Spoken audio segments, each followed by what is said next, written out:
This is Capital One Bowl Week. Welcome to the 2014 Capital One Bowl. The Florida Citrus Bowl Stadium in Orlando, South Carolina and Wisconsin meeting for the first time on the gridiron.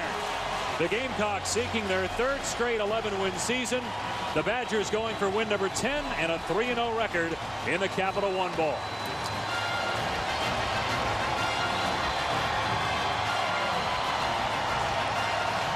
Hi, everybody. Alongside Brian Greasy, I'm Dave Pash. Happy New Year.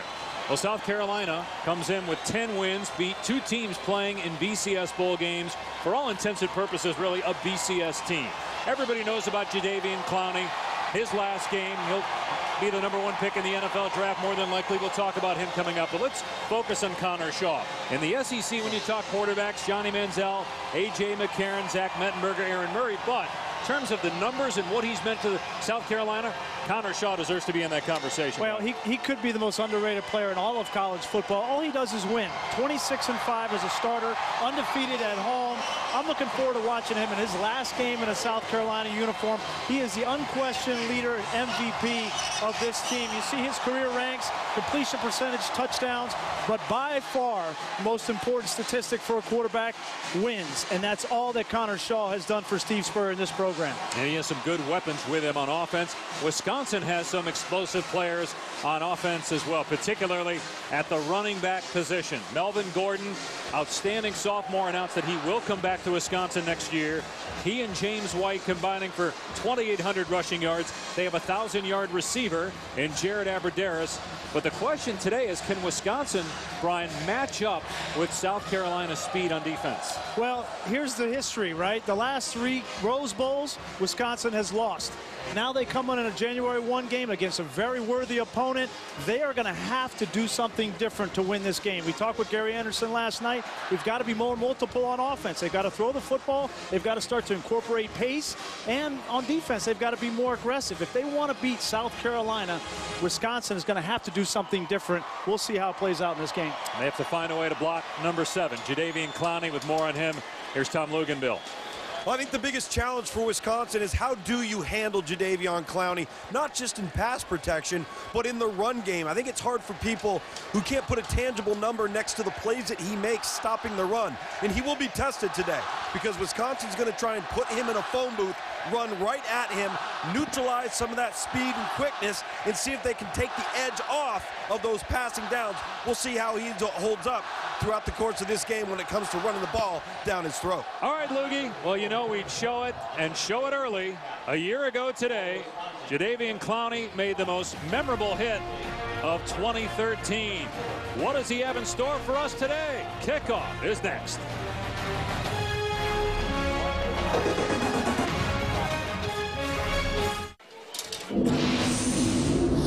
Wisconsin, you're the visitors. You get to call the coin toss. 2 helmets are ahead. Capital One will be a tail. Kevin's going to toss the coin. We're going to let it hit the ground. What are you going to call, Wisconsin? Tails. Wisconsin calls tails. And it's ahead. South Carolina's won the toss. South Carolina will receive. Which way do you want to kick, Wisconsin? Kick that way. Turn with your backs to those goals, captains. South Carolina will receive. Captain, shake hands. Have a great game. Capital One's Kevin Borgman down at midfield for the pregame coin toss with Jay Strickers, the referee, retiring after 30 years. He worked the first BCS National Championship game. He works with the Pac-12, and when Wisconsin heard that Pac-12 officials were working this game, some red flags came up because of the Wisconsin-Arizona State game earlier in the season, but none of the Pac-12 officials that worked that game are working a bowl game. The Pac-12 worked very hard to put together the best crew for the Capital One Bowl today. 300th game as a college head coach for Steve Spurrier. His 9th year at South Carolina, a record of 32-6 over the last 3 seasons. First year for Gary Anderson after 4 years at Utah State. 11 wins last year, 9-3 this year. But the Badgers couldn't wait to get on the field. A long layoff since their loss November 30th at home to Penn State, which ended a 6-game win streak. It is warm but damp here in Orlando. As we start 2014, South Carolina will get the football to start.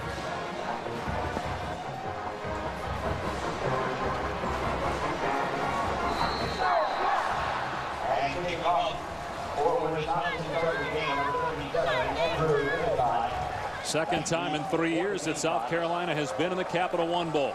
Beat Nebraska 2 years ago, and then last year in the Outback Bowl, knocked off Michigan. As Brian mentioned, Wisconsin not playing in the Rose Bowl for the first time in 4 years. Deep kickoff, and Pharaoh Cooper lets it go out of the back of the end zone, so a touchback, and South Carolina will start on the 25. Number 9, South Carolina, top 10 for the second straight year, first time in school history, 3 straight 10-win seasons.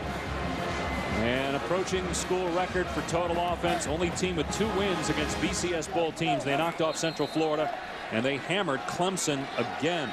They also beat Missouri in a thrilling come-from-behind double overtime win.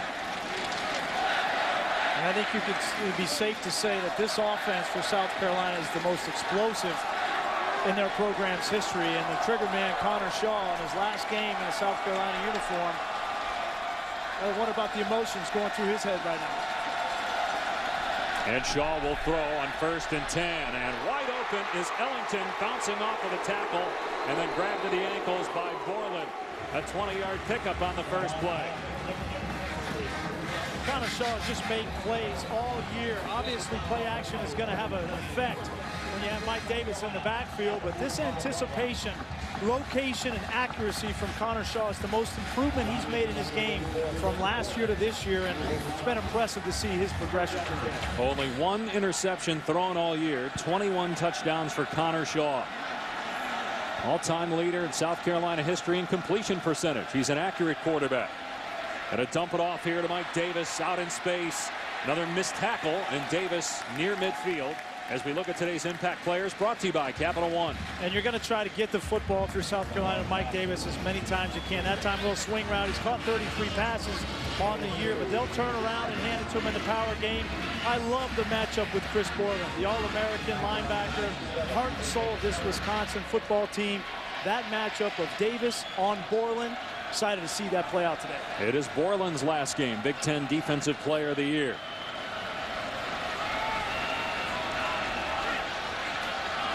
After a gain of 3 for Davis on the reception, Shaw to throw for the 3rd straight play. Has to step up. He can run. Pretty good athlete.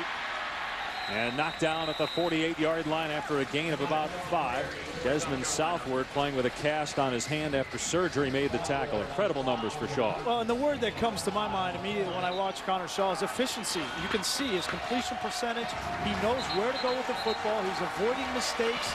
That last play is a great example. They release 5 guys out in the route. Nobody's open. Connor Shaw doesn't panic. He allows the rush lanes to develop, and then he uses his feet to convert and bring up a 3rd management situation. Wisconsin 5th in the country in 3rd down defense.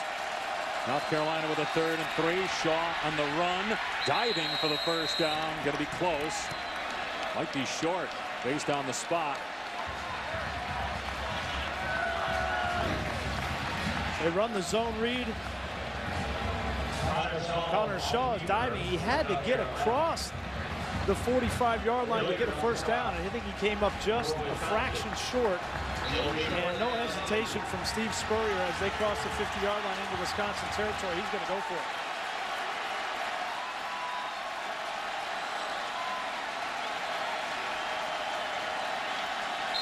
Now a timeout called.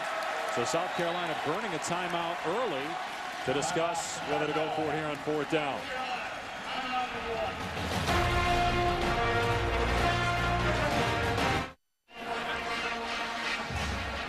You're watching the 2014 Capital One Bowl with Brian Greasy and Tom Luganville. I'm Dave Pasch in Orlando. A 4th down and 1 for South Carolina. Wisconsin has a huge nose guard, Bo Allen, 6'3", 325. Keep an eye on him against South Carolina centers who struggled. Yeah, it's Cody Waltrip. And remember, against Clemson, South Carolina struggled to run the football inside the tackles. Mike Davis only had 25 yards on 15 carries. Steve Spurrier can't feel real confident about that matchup blocking Allen in the middle. Garrison Gist doesn't play a lot, is in the game at fullback, and Connor Shaw, the keeper, able to move the chains behind his center to get the first down. There was a natural gap on the inside of the defensive front. Bo Allen lined up almost on the guard. Maybe Connor Shaw recognized it. You see it right here. Here's Bo Allen way over here. And Connor Shaw checks and just says, I'm going to take it myself, and it's an easy conversion.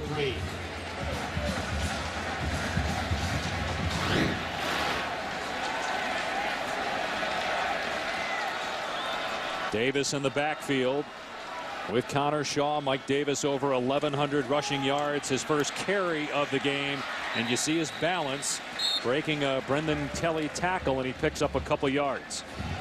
Mike Davis has had a lot of injuries. Nicks here and there. Had a knee, had a foot. He wasn't healthy towards the end of the year. I think it was a big reason why he struggled in that Clemson game. But when he is healthy, we saw it at the beginning of the year. He was on a torrid pace. When he's healthy, there's no question he's one of the best backs in the SEC.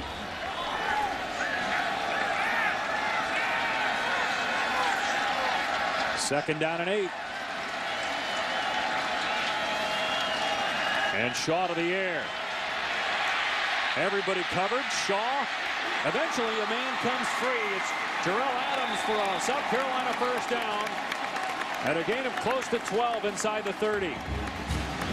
Connor Shaw is one of the best in the country at buying time. He keeps his eyes downfield. He's not panicking, just trying to find an outlet, force the defense to come up and play him, and then flick the ball for a big third down conversion.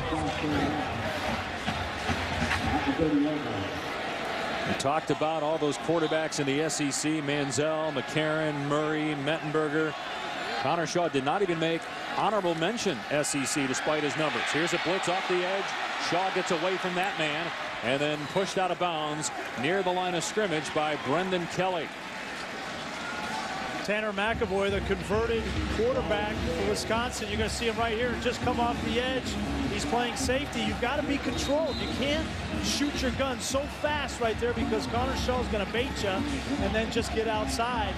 Wisconsin has to adjust as fast as possible to the speed of South Carolina on both sides of the ball. They just don't see this kind of speed in the Big Ten. We will not see Tanner McAvoy playing that position next year. He's going to be moved to quarterback to challenge Joel Stavy and others for the starting quarterback spot in 2014. They bring pressure again off the edge with Caputo. Broke a tackle. Shaw did, then shoved back. And they blow it dead. It's Joe Schobert getting to Connor Shaw. A loss of 6 on the play. We talked with defensive coordinator Dave Aranda for Wisconsin. He said, we have got to affect the quarterback. They're going to do it with Caputo off the edge. They were creased by Penn State in the last game of the year because they allowed Christian Hackenberg to sit in the pocket and pick him apart. Told us they cannot do that with Connor Shaw. They're going to bring Caputo. They're going to bring Boylan and other linebackers to try to get Connor Shaw off his spot. So it's third down and 16. 10th play of the drive for South Carolina. There's a wide receiver screen, and Shaq Rowland is belted. Big hit by Kelly, and it's 4th down. They got back to the line of scrimmage. It'd be about a 54-yard field goal try from here.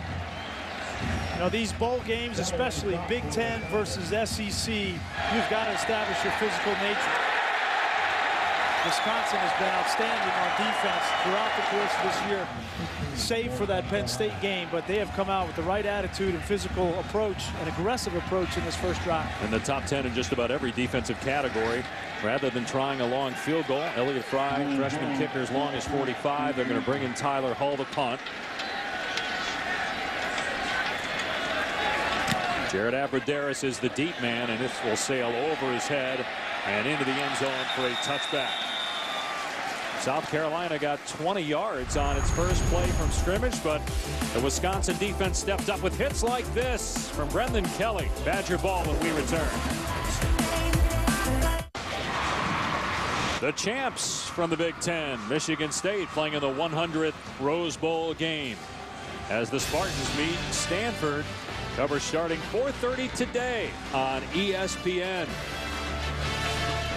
Michigan State with a terrific year. Connor Cook, the quarterback, knocked off Ohio State in the Big Ten championship game. Ohio State playing in the Orange Bowl, and only 2 teams from a conference can play in the BCS.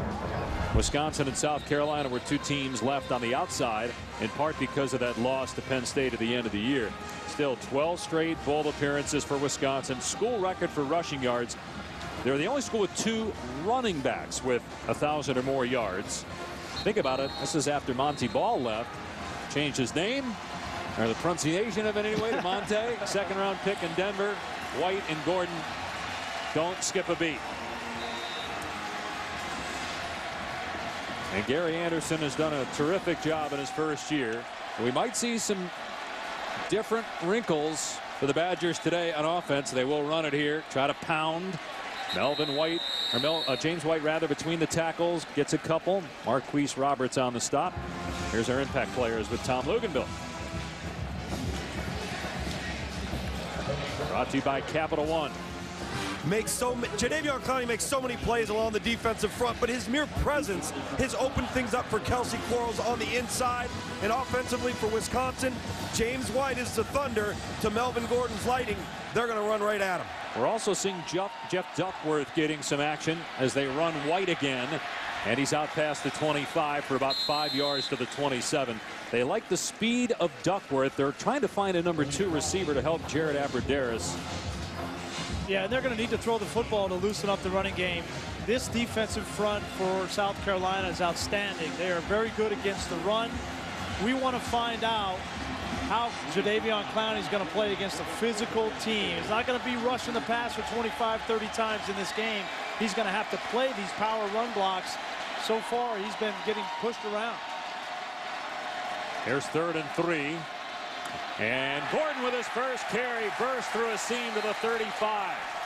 Well, they said they're going to be a little bit different, but the first 3 plays looks like typical Wisconsin football. Well, you get a pull right here from Costigan. Is going to kick out, and that creates the hole for Melvin Gordon. It's going to be downhill. You see Clowney get blocked by Pedersen, the tight end, and they pull the guard around.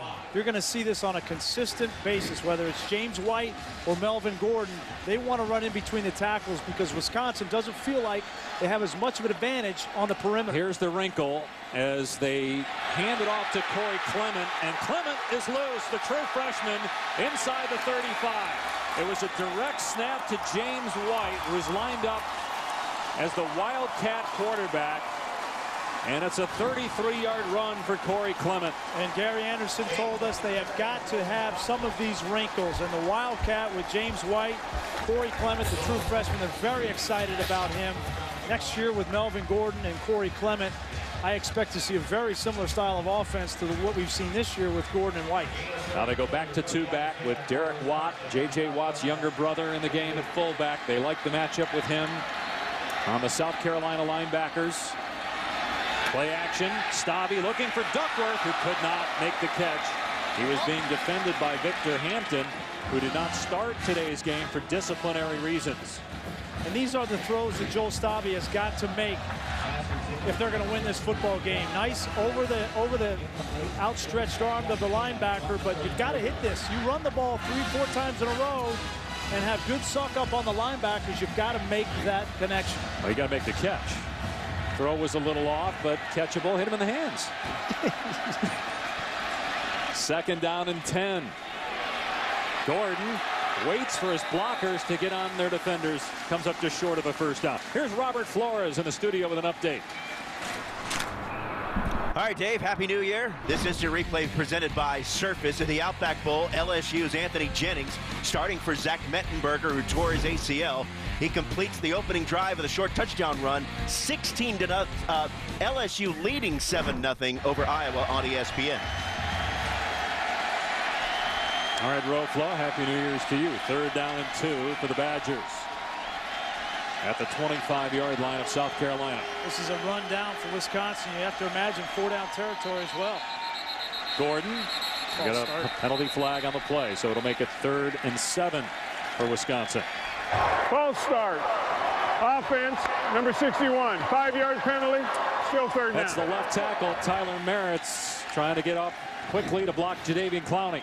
Yeah, here he is right here.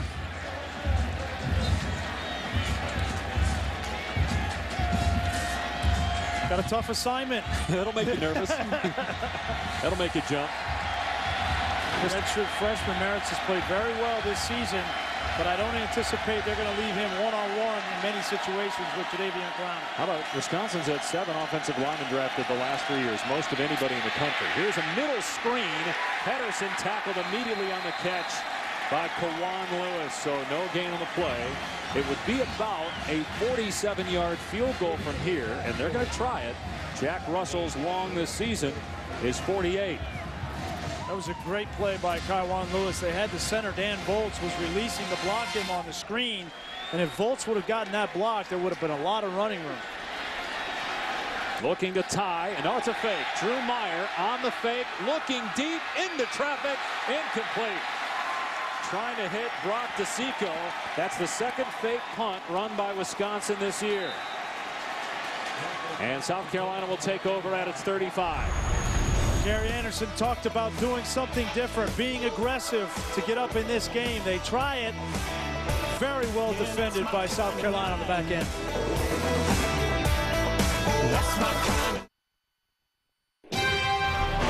The 2014 Capital One Bowl on ABC. Brought to you by the Quicksilver Card from Capital One. Earn 1.5% cash back on every purchase. AT&T. Rethink possible. And the all-new 2014 Chevy Silverado. Both teams this week went to Disney Quest, spending an evening with local area underprivileged kids. Before the break, I said fake punt, of course, meant fake field goal. They tried a fake punt earlier in the year, but that fake field goal doesn't work, and South Carolina takes over. Well, they tried to release the tight end, both tight ends, and then one in the flat. But take a look at Chaz Elder and Bryson Williams, the safety. They were in a field goal safe, the right call on defense. They were not fooled. They were in great position to defend that play. Very well done by Bryson Williams and Chaz Elder. So first down for South Carolina on its 30-yard line. Mike Davis is in to take the direct snap. Trying to find a hole. Cuts it back. Gets a huge block. Davis to the outside. Past the 40 and out of bounds at the 44. Shaq Rowland with a big hit to spring. A 14-yard run for Davis. Wisconsin comes out in a little wildcat, and South Carolina does the same. You're going to see Shaq Rowland right there on Michael Caputo. Got his head in front. That's textbook. Establish that physical nature on that offensive side, and Shaq Rowland, who's been up and down this year, has struggled a little bit. A couple of games suspended, but he has come on strong towards the end of the year for South Carolina. Connor Shaw back in the quarterback position. First down at the 44-yard line as we near 4 minutes to go in the opening quarter. Each team has had a possession.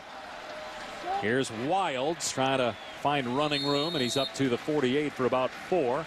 Pat Muldoon bringing down Brandon Wilds, who is back after missing a good part of the season with an elbow injury. They're hoping to find someone that could spell Davis and take up some of those carries at the tailback spot. Well, they want to keep Mike Davis fresh in this game. They know they're going to need him probably in the third and fourth quarter. So we'll see Brandon Wilds. We'll see Sean Carson, the sophomore, quite a bit in this game.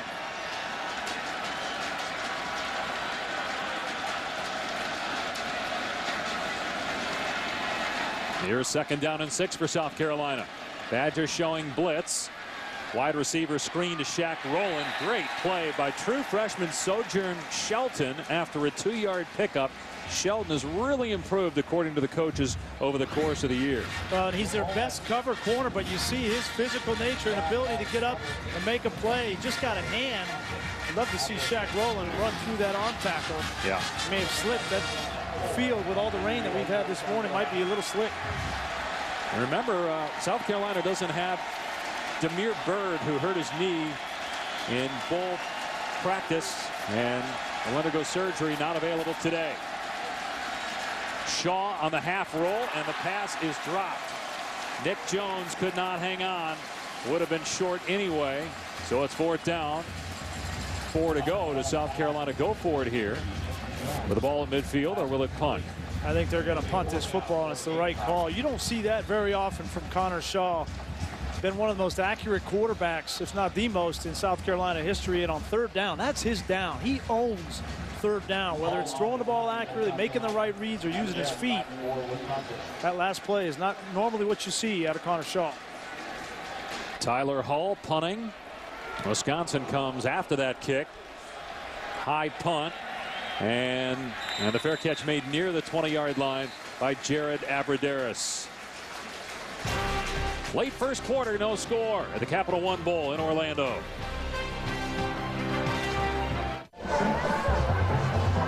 Dave Pasch, Brian Greasy, Tom Luganville.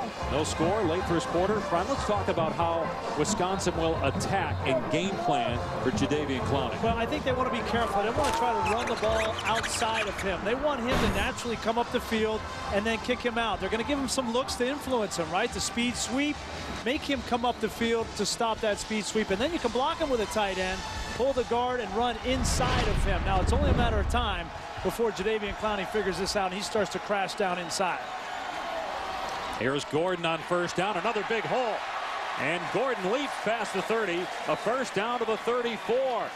Tripped up by Bryson Williams, a 14-yard run for Gordon, who averages a nation-leading 8 yards a pop. And this is the same play you're going to see. You're going to get Abbrederis. That's going to affect Clowney to go outside. You block him with the tight end, pull the guard around. This is just the power O that Wisconsin has run for years. They're just using that speed sweep to influence Jadeveon Clowney up the field so they don't have to worry about blocking.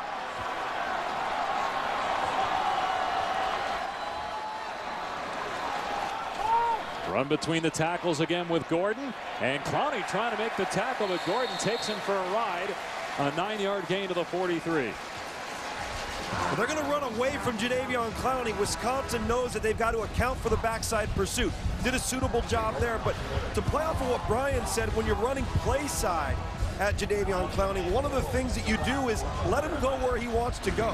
If he wants to run outside and rush outside, block him that way. If he wants to collapse down inside and allow the backs, Melvin Gordon and James White, to use their eyes to play off of where Clowney goes. Let him be what he wants to be.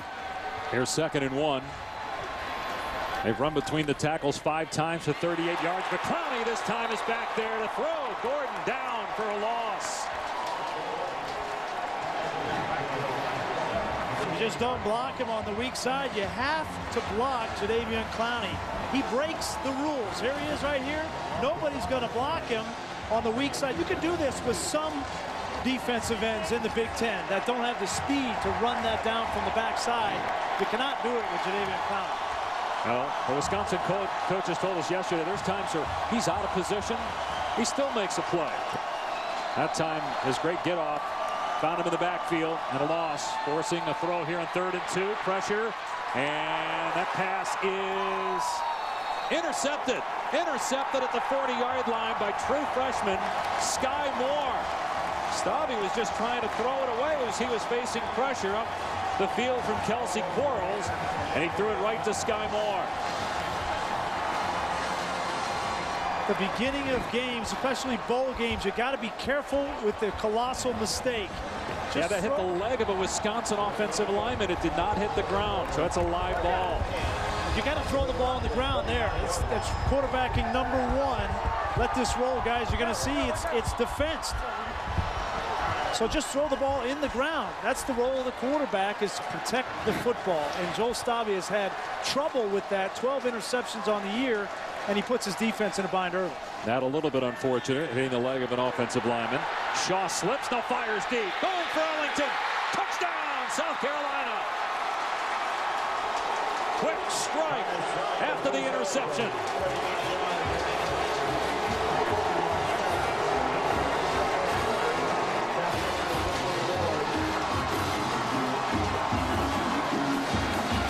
Steve Spurrier loves to take shots when you cross the 50-yard line, and when you put on top of that a change in possession, all the recipe for a shot down the field. And Bruce Ellington, his 7th touchdown on the year, he's the man to go down the middle of the field.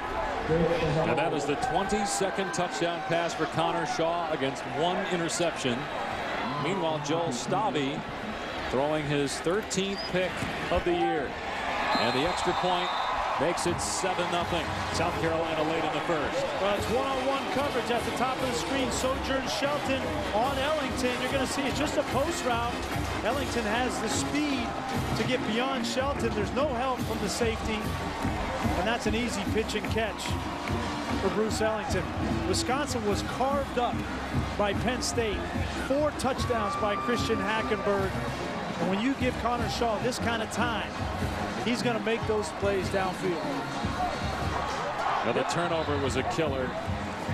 Trying to throw it in the dirt. Instead, it hits the foot of an offensive lineman and ricochets right to Sky Moore. The other thing in that Penn State game is Joe Stavi threw 3 interceptions. So when you do that and you give a short field to a team like South Carolina, it's a recipe for disaster. Well, that's one of the reasons why Tanner McAvoy, who was at South Carolina for a year, then transferred to a junior college, will play quarterback next year. They worked him at that position some early in bowl practices. They're going to move him back to quarterback. You have DJ Gillens, who's expected to enroll in January, that could challenge Stavi for that position. Well, Stavi's been excellent in the red zone. 15 touchdowns, no picks. But before they reach the red zone, he's had a really poor year. Short kickoff taken by Kenzel Doe. And Doe breaks a tackle. And now picked up and dropped at the 25-yard line. Or near the 30-yard line, I should say, by Kane Whitehurst. Well, if you're Wisconsin now on offense, especially Joe Stavi, you have to erase that last play. And you got to come back early in these games. You make a mistake, you're careless with the football, you got to forget about it. You've got 2 great backs, and you can't go into a shell on offense either. You have got to throw the football. Andy Ludwig, Gary Anderson have to trust Joe Stavi to get back in this game. And that right there could be important. An injury to Vince Beagle on special teams. They were hoping to use him more today as a pass rusher on defense. He's shaken up on that last return. Here's White on first down. Spins out of the tackle. Up to the 34. Gain of about 5 on the play.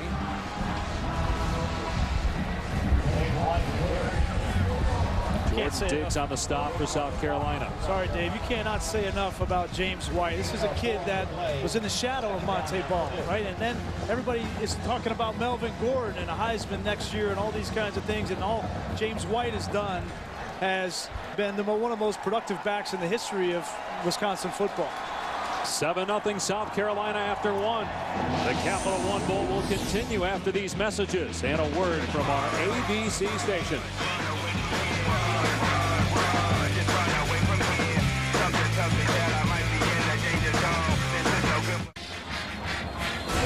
This telecast is available in high definition. Brought to you by Vizio.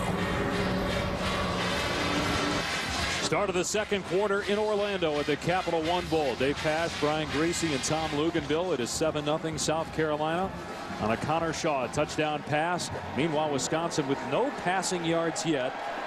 And they're going to put James White in as the Wildcat quarterback.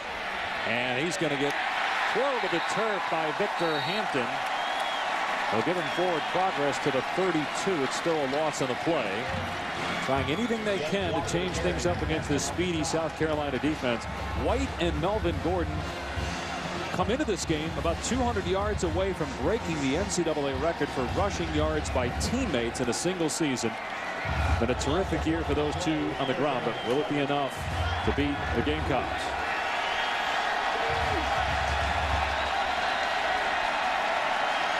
So 3rd and 7 now.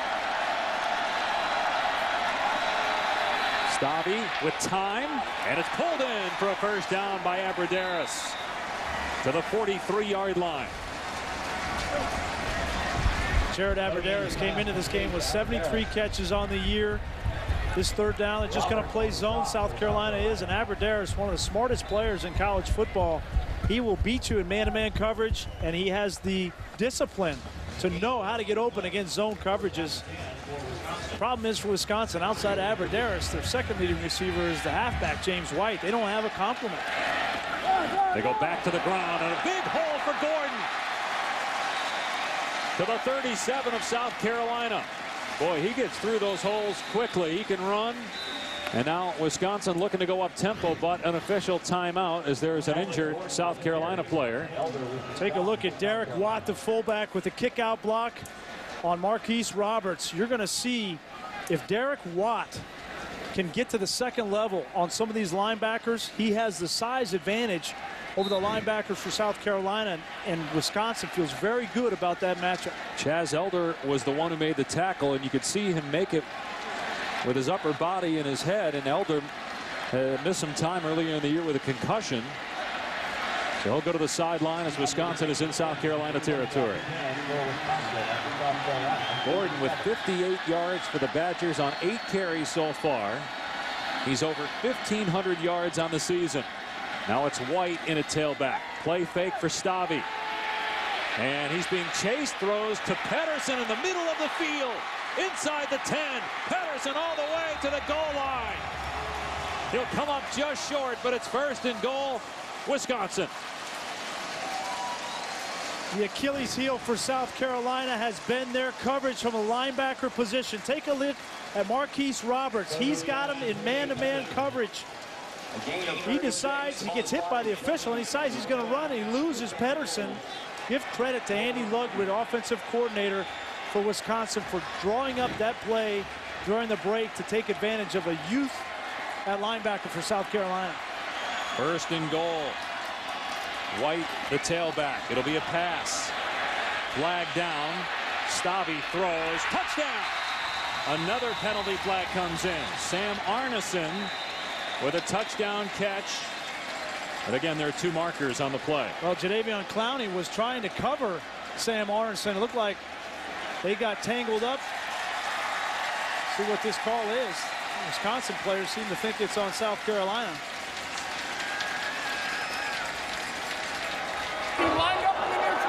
There are 2 fouls on the play. Both are on the defense. Number 90 lined up in the neutral zone. That penalty's declined. Prior to the pass being thrown, holding on the defense. Number 7, that penalty's declined. Touchdown's good. So that has to boost the confidence of Joel Stavy after the interception. The pass downfield to Pedersen and the touchdown here to Arneson. You can see the hold by Clowney coming off the line of scrimmage. Not much, but there was offside anyway on South Carolina. If I have Jadeveon Clowney on my team, he ain't covering a tight end. He's rushing a quarterback. I'm not sure what he's doing out there. Like a fish out of water a little bit.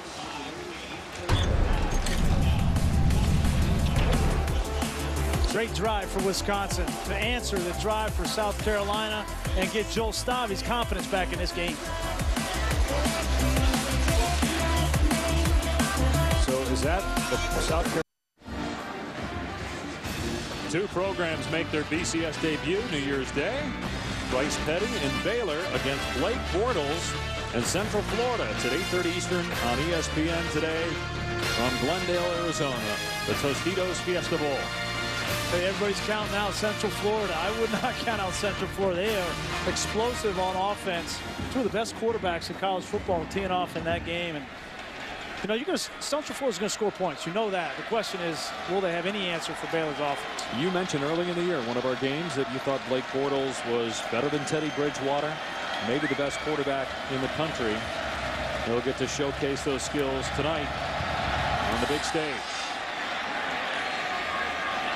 Kickoff taken on the 2 by true freshman Pharaoh Cooper.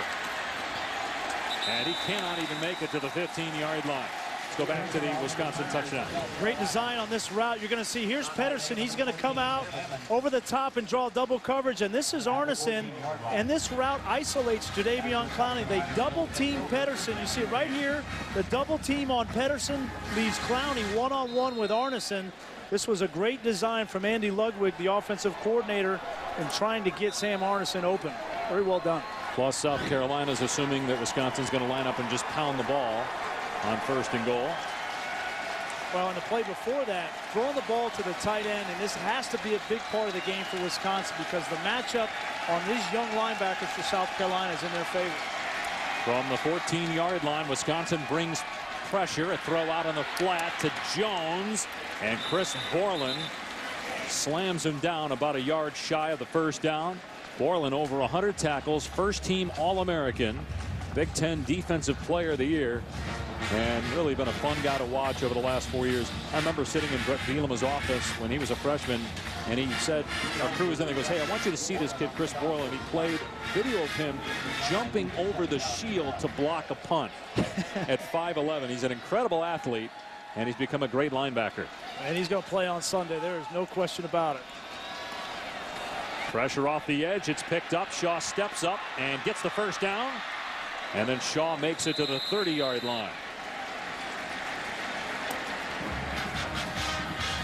Big question coming into this game was, how is Wisconsin going to account for the mobility in the feet of Connor Shaw? We've seen it 3 or 4 times already in this game. He hasn't broken out for that long run, but he will break you down. Against Clemson, 7 times he ran on 3rd down for first downs. That is so demoralizing to a defense, and a big part of why Connor Shaw has been so good. Design quarterback run. Borland can't make the play on Shaw.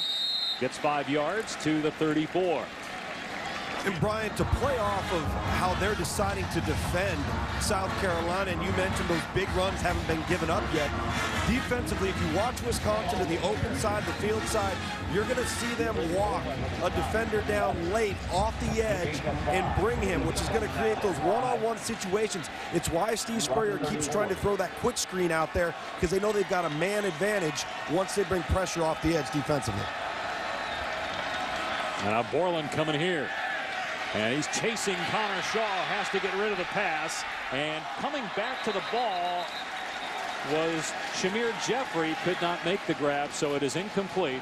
But it was Borland in the backfield, along with Conrad Zagzebski.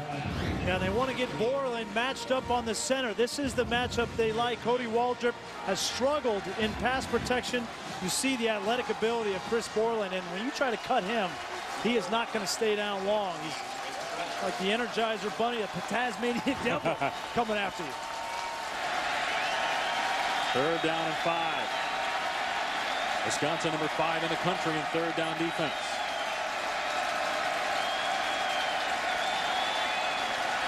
South Carolina 0 for 3 today on 3rd down. They just get the play off. Shaw rolling out. Muldoon chasing. Shaw beautifully dumps it off to Davis for the first down.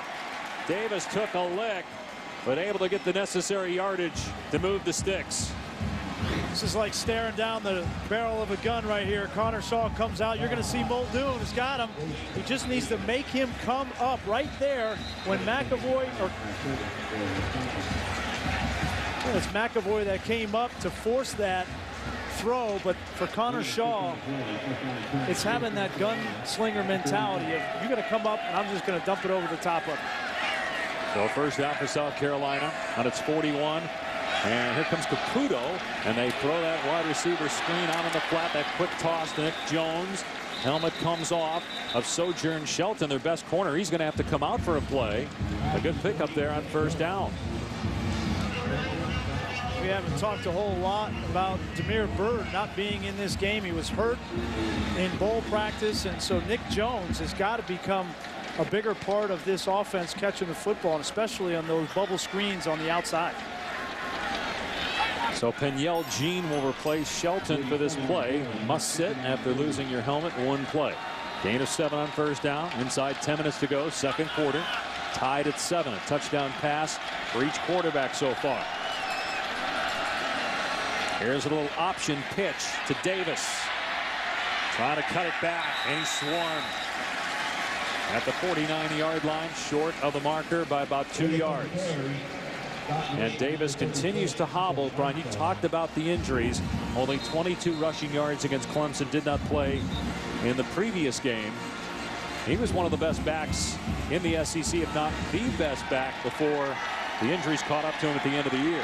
Well, that's a shame. That's a bad sign for South Carolina, because Brandon Wilds is reliable. Sean Carson is young. Neither one of them have the explosive ability of Mike Davis. Davis, 2nd team All-SEC. Wisconsin crowding the line of scrimmage, and they're going to run it here. And getting the first down is Brandon Wilds. Knee was down, but he got the first down at the Wisconsin 47-yard line. Well, the thing that Wilds does bring to the table is a physical downhill runner, 225 pounds. He's going to drive those legs, and Wisconsin was there initially, but in short yardage situations, it's not about the initial hit. It's about wrapping up. Wild stays in the game. 9th play of the drive for South Carolina. They've had some lengthy drives here in the first half. The quick drive was the touchdown pass right off the interception by the Badgers. Here's pressure off the edge. Shaw steps up. Great recognition by sensing the pressure from behind. Let's check in now with Robert Flores in the studio. All right, Dave, here's what's happening on SportsCenter right now. Louisville quarterback Teddy Bridgewater foregoing his final season and will enter the NFL draft. That, according to College Football Insider on ESPN, Brett McMurphy. Bridgewater could be in the conversation for the #1 overall pick held by the Texans. You buy that, Brian? #1 pick, Teddy Bridgewater? Yeah, if I were Rick Smith, GM of Houston, he would not be my selection, but he's an outstanding football player. There's no question about it. Bill O'Brien, the new head coach there. 2nd down and 7. Shaw. And finds his tight end, Terrell Adams. Great open field stop by the 175-pound corner, Sojourn Shelton, who's back on the field after having to sit for 1 play after losing his helmet. Well, Sojourn Shelton is the kind of player that you can begin to build the defense for the future around. 6 out of 7 seniors up front for Wisconsin, but they're going to have players like Sojourn Shelton in the secondary. Peniel Jean going to be back. Caputo's just a sophomore. They will lose Desmond Southwood in the back end, but no question Sojourn Shelton is going to be a star for Wisconsin for years to come. South Carolina has converted on 3rd down twice on this drive. 3rd and 4. Shaw hit as he throws it deep for Ellington. Ellington with an incredible grab. What a catch inside the 10 by Bruce Ellington. 1st and goal, Gamecocks. You watch Bruce Ellington in pregame warm-ups, and he practices these catches all the time. Waits till the last minute so Desmond Southwood doesn't turn his head around. And that's just an innate sense. There's some receivers in college football that could, not many. Bruce Ellington did it to perfection. Wisconsin calling a timeout. 32-yard pass play. It looked like he secured the catch all the way to the ground. 32 yards. It'll be 1st and goal when we come back.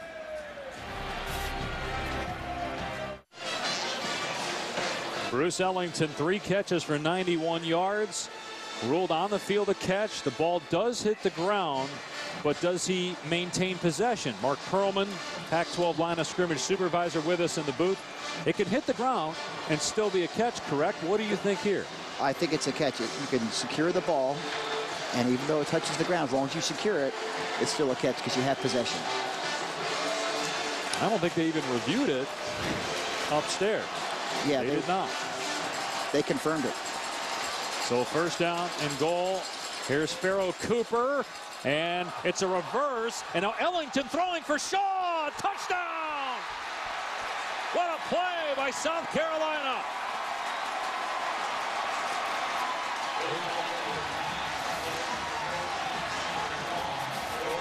The head ball coach with a great design.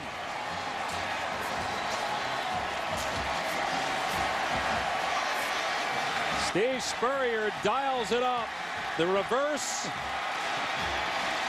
And then Cooper pitching it to Ellington for the throwback to the quarterback. And I think that's a sign right there of Steve Spurrier's respect for who Connor Shaw has been. All the sacrifices. He said, you know what, I'm going to draw up a play for my quarterback. There he is right there saying thank you. I'm going to draw up a play for him to have some fun in his last game in a South Carolina uniform. And looked like a bad snap there. So they're not going to get the conversion. Either a bad snap by Culbertson or a bad hold by Patrick Fish. Hard to tell there live, but no conversion. It remains 13-7. Well, Bruce Ellington had to run downfield. Looked like it was doomed here for a second, but then look at the arm of Ellington on the money. He is a point guard on the basketball team, and he can dish it.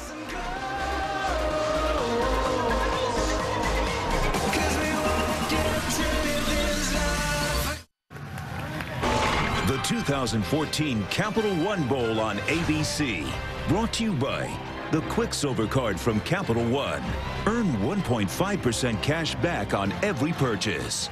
Aflac, official partner of the Heisman Trophy. And Lexus and their pursuit of perfection. That's been a great week here in Orlando. Bands from both universities participating in the activities at the Florida Citrus Parade. Excellent turnout here at the 2014 Capital One Bowl. First meeting between Wisconsin and South Carolina. Missed extra point on a bad snap, so it's 13-7 Gamecocks. Alain Menard, who's had trouble keeping kickoffs in bounds, will boot it deep.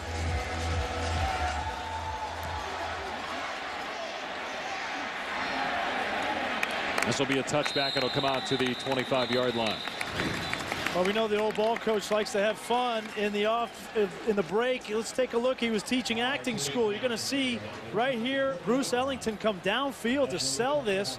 Look at the patience of Ellington to sell that and then come back, and then look at the acting job by the quarterback. Right here's Brendan Kelly. As soon as he sees Kelly with his head to the other side of the field, he knows that he's got him beat. Great execution there. Hey, he was a little upset with Gary Anderson for making the joke at the luncheon yesterday about Clowney being faster than all the police escorts in town. Clowney getting 2 speeding tickets in the offseason. Actually, Spurrier, Clowney, and everybody else in the room laughed when Anderson said it. As Clowney is there, or excuse me, Holloman rather, to take down Gordon for a loss back at the 23. You don't see a lot of negative runs by Melvin Gordon at 210 pounds, but and now Kyle Costigan, the right guard, losing his helmet, so he has to come out for a play.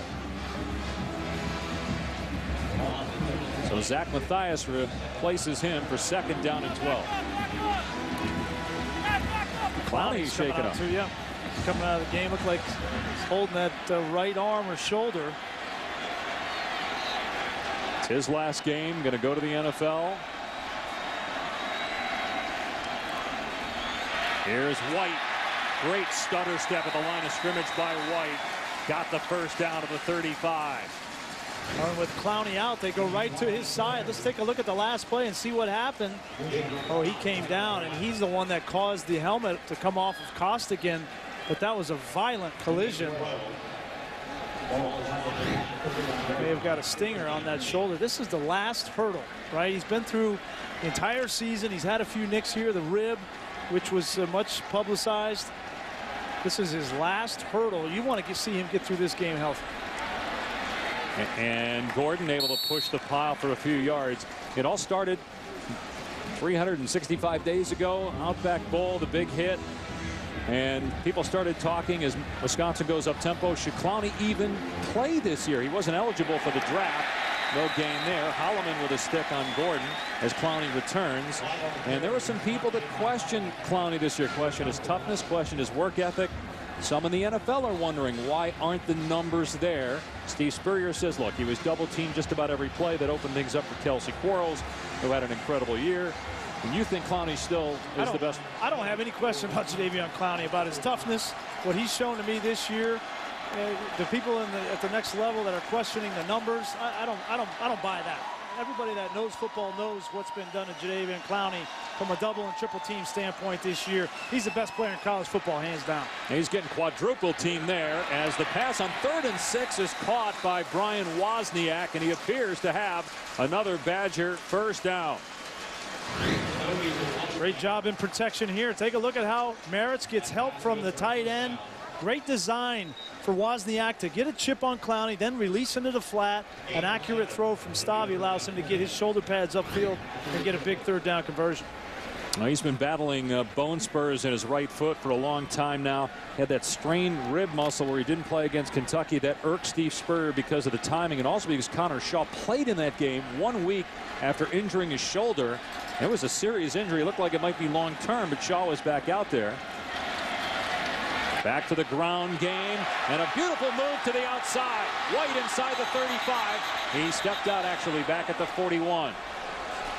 Stepped out of bounds at the 41, but it's still a Wisconsin first down in South Carolina territory. A 14-yard scamper by James White. Well, the question coming into this game was, could Wisconsin continue to run the football against a physical front for South Carolina. This SEC defensive line with Quarles and Clowney, so far they have been up to the task. 127 yards in this first half.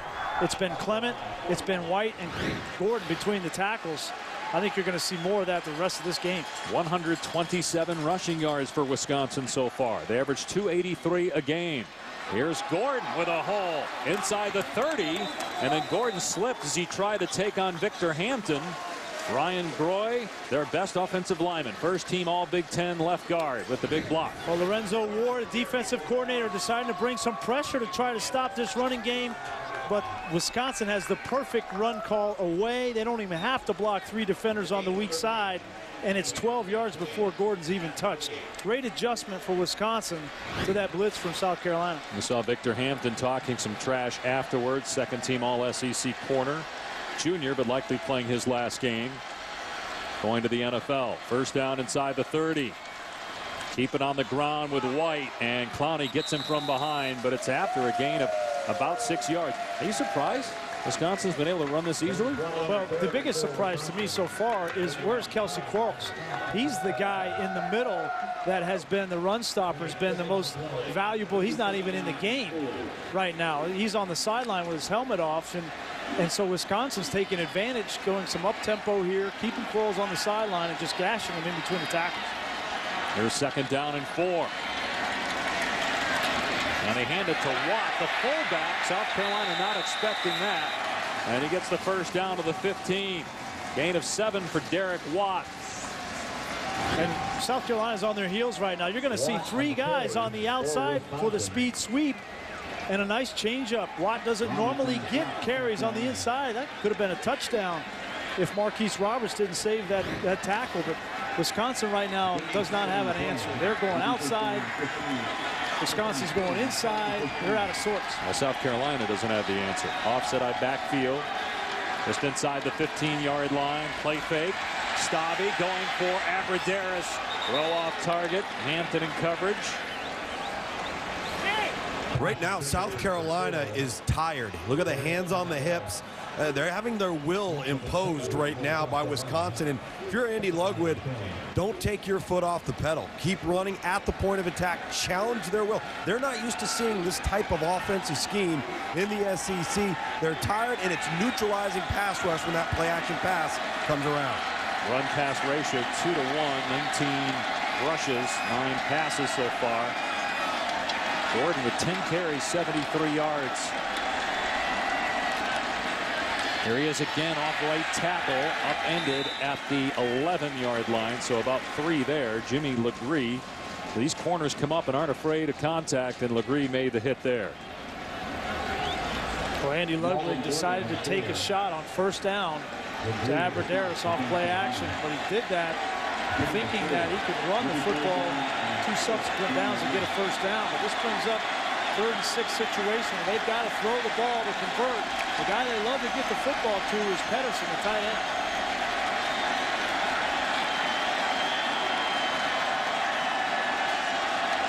Abradaris detached from the line of scrimmage. He's the inside receiver. Stabby. And the pass is caught. What a catch. Short of the first down, though. Excellent grab by Alex Erickson, excuse me, only his 9th catch of the season. He paid for it, but hung on to the ball despite the low hit by the corner Legree. Now it's 4th down, and Wisconsin's going to go for it. Outstanding effort from Erickson there. That's a dangerous play. Obviously, Legree goes low. He doesn't want to go high to get a penalty, but there's no question they're going forward here on 4th and 1. Watt in front of Gordon. So you like this decision? Absolutely. It's Gordon, and he has the first down. It'll be 1st and goal at the South Carolina 3.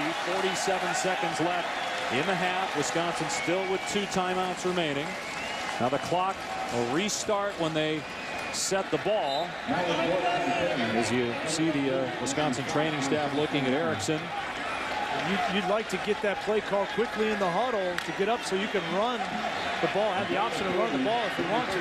14th play of the drive. They still have 2 timeouts, so they can run it. And here's Gordon, ran into a teammate, got back to the line of scrimmage, and now the Badgers have to use one of those timeouts. That'll leave them with one timeout. Go Lightly and Lewis team up on the tackle. It'll be 2nd and goal with 22 seconds remaining in the half when we return.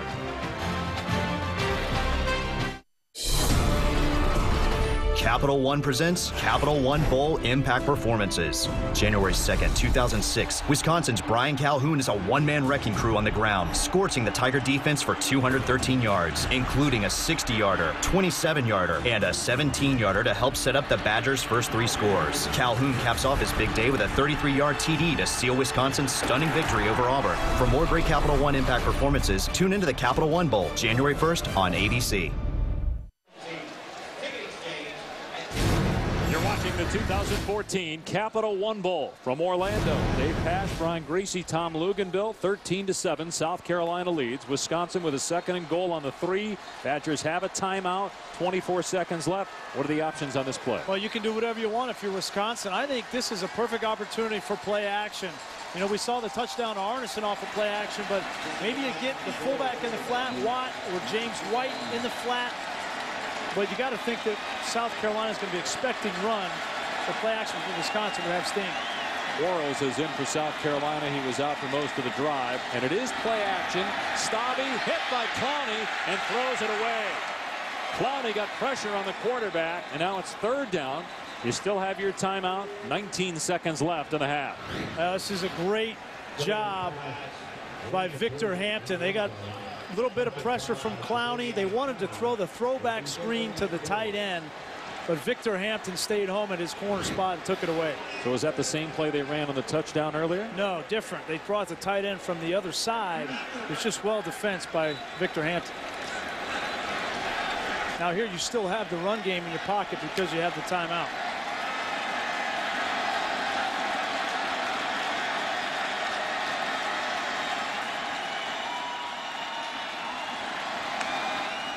Stabby to throw. They double team Clowney, and Stabby throws end zone. Touchdown! Jeff Duckworth.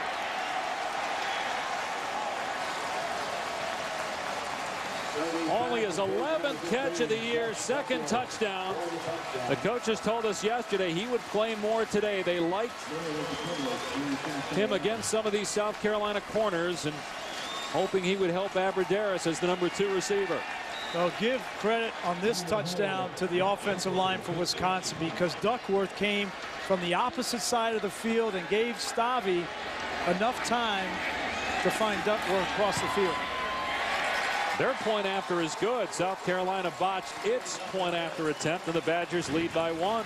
If you're going to throw the ball, here's Duckworth. If you're going to throw the ball all the way across, you've got to have time up front. Take a look at the protection for Stabby.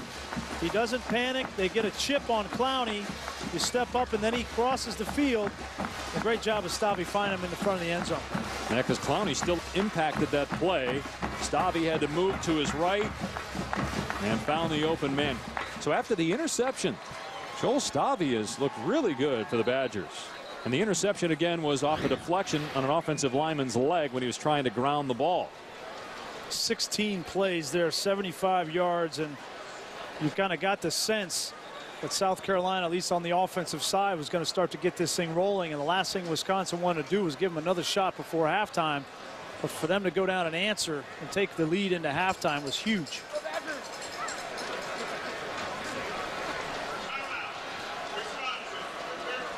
Now Wisconsin just used its final timeout here.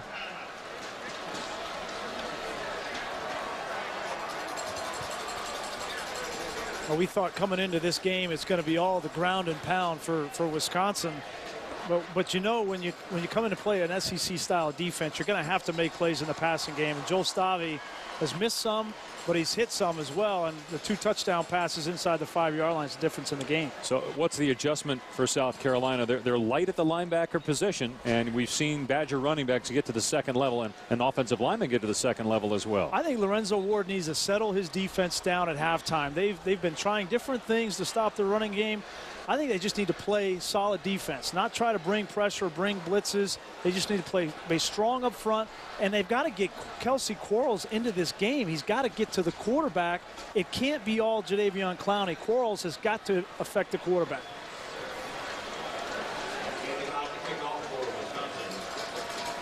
So 13 seconds left. See if Endicott kicks it deep, or if we have a squib kick here. A semi-pooch kick. And Wisconsin covers it well at the 20-yard line. Sidney Rhodes was there for South Carolina to pull it in. Didn't get much on the return.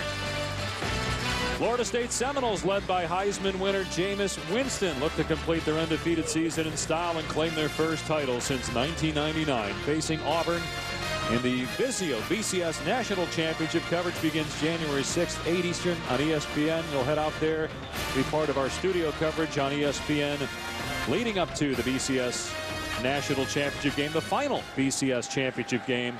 They've got Dylan Thompson in at quarterback just to take a knee here. And that ends the first half with Wisconsin on top by 1 because of the missed extra point by South Carolina. And the Badgers will get the ball to start the second half. Here's Loogie with Coach Spurrier. Well, Coach, what's creating problems for you defensively start from the run? Well, they've gashed us a few times, but you know they've made some crucial third downs, 3rd and 6, 3rd and 7s, or else our defense playing pretty well. But it's a fast game, 4 possessions, both teams. I don't know what'll happen second half, but, you know, anybody can win it. How pleased are you with the production of your balance offensively in the first half? Well, we hadn't run particularly well, but we hit a few passes here. Connor Shaw was having a heck of a game, and Bruce Ellington, he just makes big play after big play.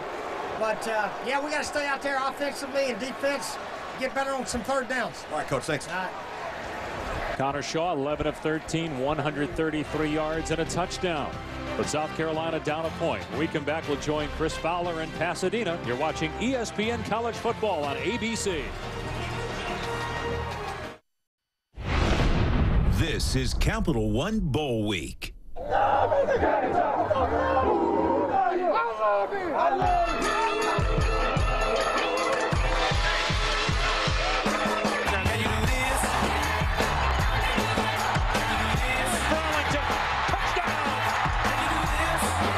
Stabby throws, touchdown! Oh, touchdown! What a play! Throws end zone, touchdown! Jeff Duckworth.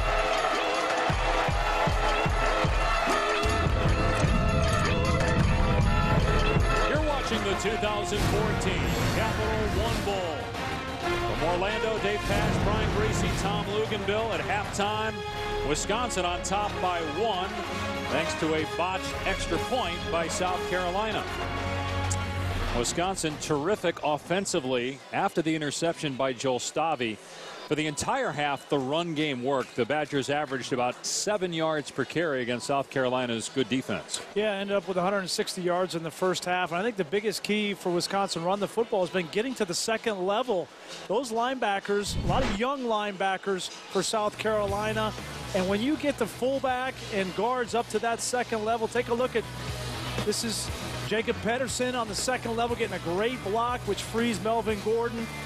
And then they've had to neutralize Jadeveon Clowney. Here you see Clowney come down, and they get the pinch block there by the tight end, and then another second-level block guard on the second-level linebacker, and allows James White to make a move on the second level. But South Carolina's got to find a way to neutralize that front if they're going to have success in the second half. Now what about South Carolina on offense with Mike Davis banged up? We'll see if he plays. He did not return after leaving midway through the second quarter. Yeah, I think it's got to be the Connor Shaw show in the second half, much like the game they played against Clemson, where Mike Davis only had 25 yards on 15 carries. It became Connor Shaw's game to win in the second half. And I think as a senior, with everything that Connor Shaw has done in his career in South Carolina, there is no other way he wants to have this game on his shoulders to go out a winner in this last game.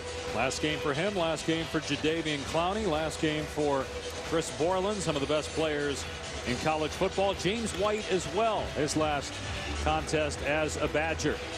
Kenzel Doe, Kyle Zuliger are deep. Wisconsin will start on offense here in the third quarter. And it's taken by one of the up men at the 20-yard line on the poor kickoff. It was Brian Wozniak. He takes it out to the 35 for the Badgers. Our first half stats, we talked about the run game working for Wisconsin. Steve Spurrier upset with the lack of run game by his team. Pretty even time of possession. And the one turnover, the interception by Stavi, where it looked like he was just trying to ground the ball to hit the leg of an offensive lineman and ricocheted forward to Sky Moore, who intercepted it. Melvin Gordon will start the second half in the backfield with a tight end blocking for him. And Gordon again, great burst through the hole. Grabbed by Lewis at the 41, but it's a 5-yard gain for Gordon. Well, in South Carolina, defensively, where's Kelsey Quarles? They have got to get more production from Quarles. He came into the game leading the SEC with 9.5 sacks, 13.5 tackles for loss, and he's been absent so far. I expect him to pick up his game in the second half. He's going against a pretty good guy, too. Ryan Groy, left guard.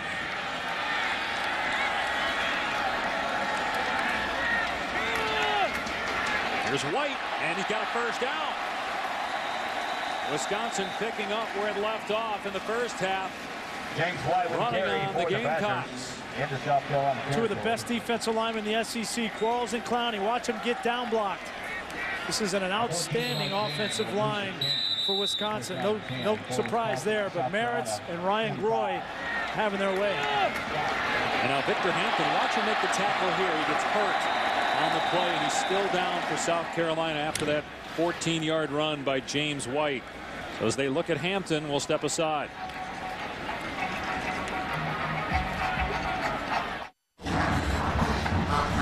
South Carolina's lacking depth at corner because Ahmad Christian transferred, and the starter Victor Hampton shaken up. You see he gets up after the tackle on White, and I don't have it in the shot, but he did go back to the ground.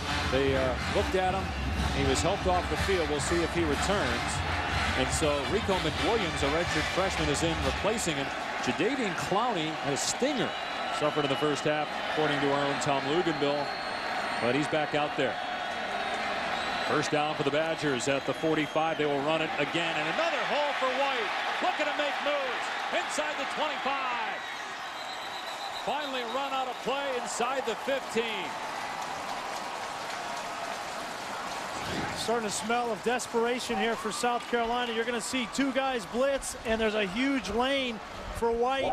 Lorenzo Ward, the defensive coordinator, trying to find what's going to work.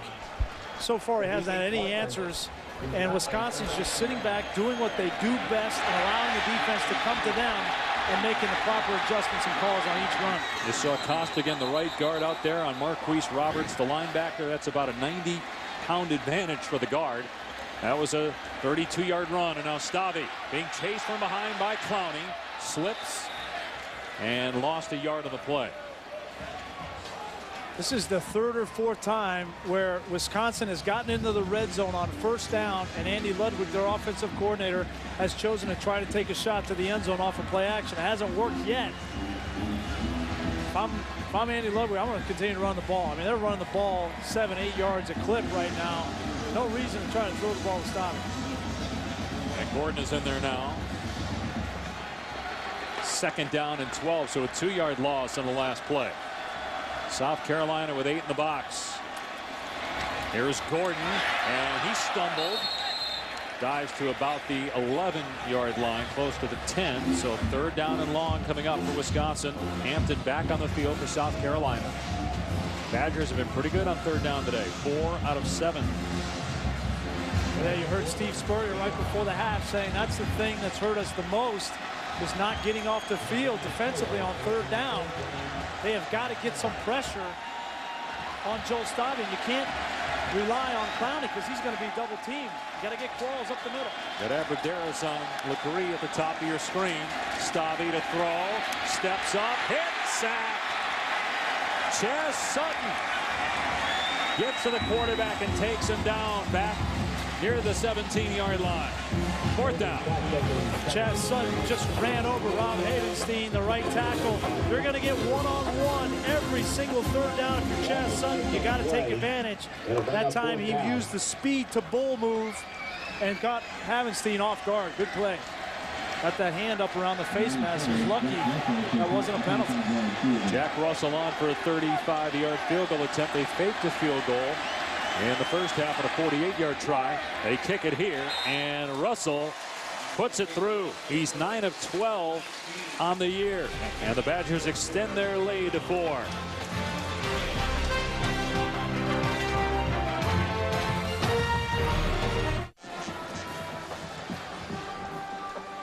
Take a look at our Capital One Academic All-America player, Demir Bird, who made this year's All-American District team with a 3.59 GPA in sports and entertainment management. Unfortunately for Demir, he was hurt in bowl practice, knee surgery, and he's one of their key players. 33 catches, 4 touchdowns, a speed guy. Ellington has stepped up, almost 100 yards receiving for Ellington in the first half, but Mike Davis a little banged up. South Carolina needs all of its weapons in the second half. Yeah, and it's going to be a passing game for South Carolina by all intents in the second half. We're going to need Shaq Rowland to step up as well. Short kickoff from Endicott. Here's Pharaoh Cooper on the 5-yard line. Cooper past the 20 and ripped to the ground of the 25. We talked about the injury to Mike Davis. Here's Tom Luganville. Yeah, Mike Davis got stepped on, kind of tweaked his foot just a little bit there in the first half. He's been told he's been 100% good to go. We should see him here on this series. Now, he's not good to go. That severely hampers this run game, guys, because now you've got Brandon Wilds in his stead, who doesn't bring the same explosiveness that a Mike Davis does. So let's see if he's 100% good to go, because they got to have him to have any semblance of a power run game. 3 carries, 17 yards for Davis. Over 1,150 yards on the season. 7 100-yard games for Davis. Marcus Lattimore's replacement. He might be better than Lattimore. First down on the South Carolina 25. And Shaw on the keeper. And he fumbled the ball. Recovered in bounds by Wisconsin. Derek Landish forced the fumble, and it's recovered by Ethan Armstrong around the 30-yard line. Great play by Derek Landish. The quarterback, when he runs the ball, defenses are taught to go for the strip because they don't have quite the ball security that running backs do. Great job there by Tanner McAvoy keeping that ball in bounds. Heads up play from the former quarterback. Big turnover. So the Badgers, with their first takeaway, will have it at the South Carolina 31. If you're Wisconsin here, you have to resist the urge to try to throw the ball down the field. Just keep doing what's been working, which is running the ball, pounding it inside. They'll give it to number 25. Melvin Gordon into a wall of South Carolina defenders at the 27-yard line. That's a 4-yard pickup.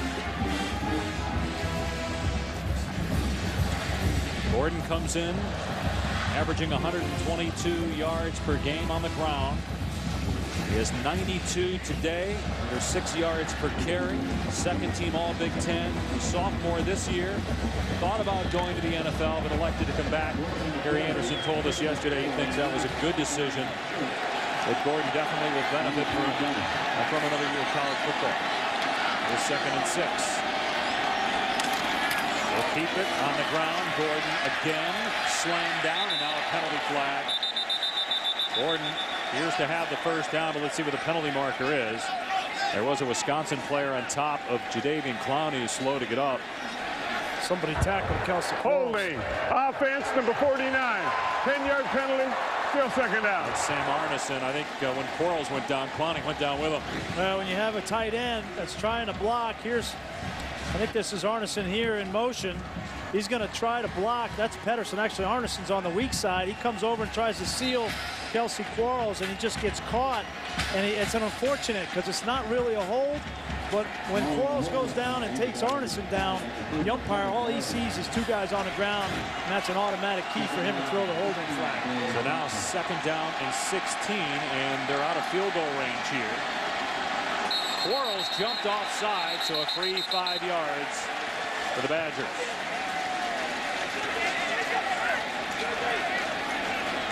Has not played well today after 2.5 sacks in South Carolina's last game. Defense, number 99 enters the neutral zone, causing the offense to react.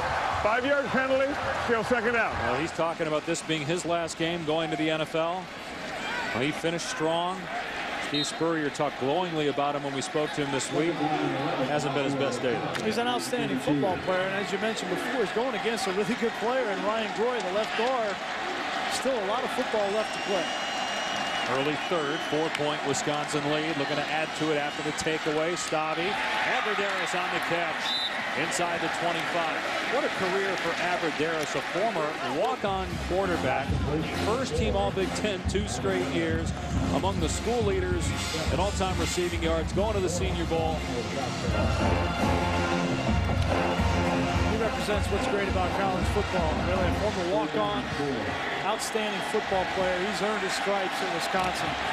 He's a guy you might want to look to here in third down, but they're going to go with the Wildcat with James White. This worked in the first half a couple times. White. And he's taken down as Sky Moore, true freshman, really has come on. Ended up leading South Carolina in tackles. Going to be a good linebacker. And South Carolina made the stop. It's fourth down, and here comes the field goal unit. Well, finally, South Carolina gets a linebacker to make a play, but Sky Moore wasn't blocked on the play. It was an easy play for him. Where they've struggled is these linebackers, Moore, Sherrod Golightly, T.J. Holloman. When they get blocked by Watt and these offensive guards, it's been a tough day. 43-yard attempt. Russell hit from 35 earlier. And this one is no good. Wide to the right. So South Carolina holds after the turnover inside its 35-yard line.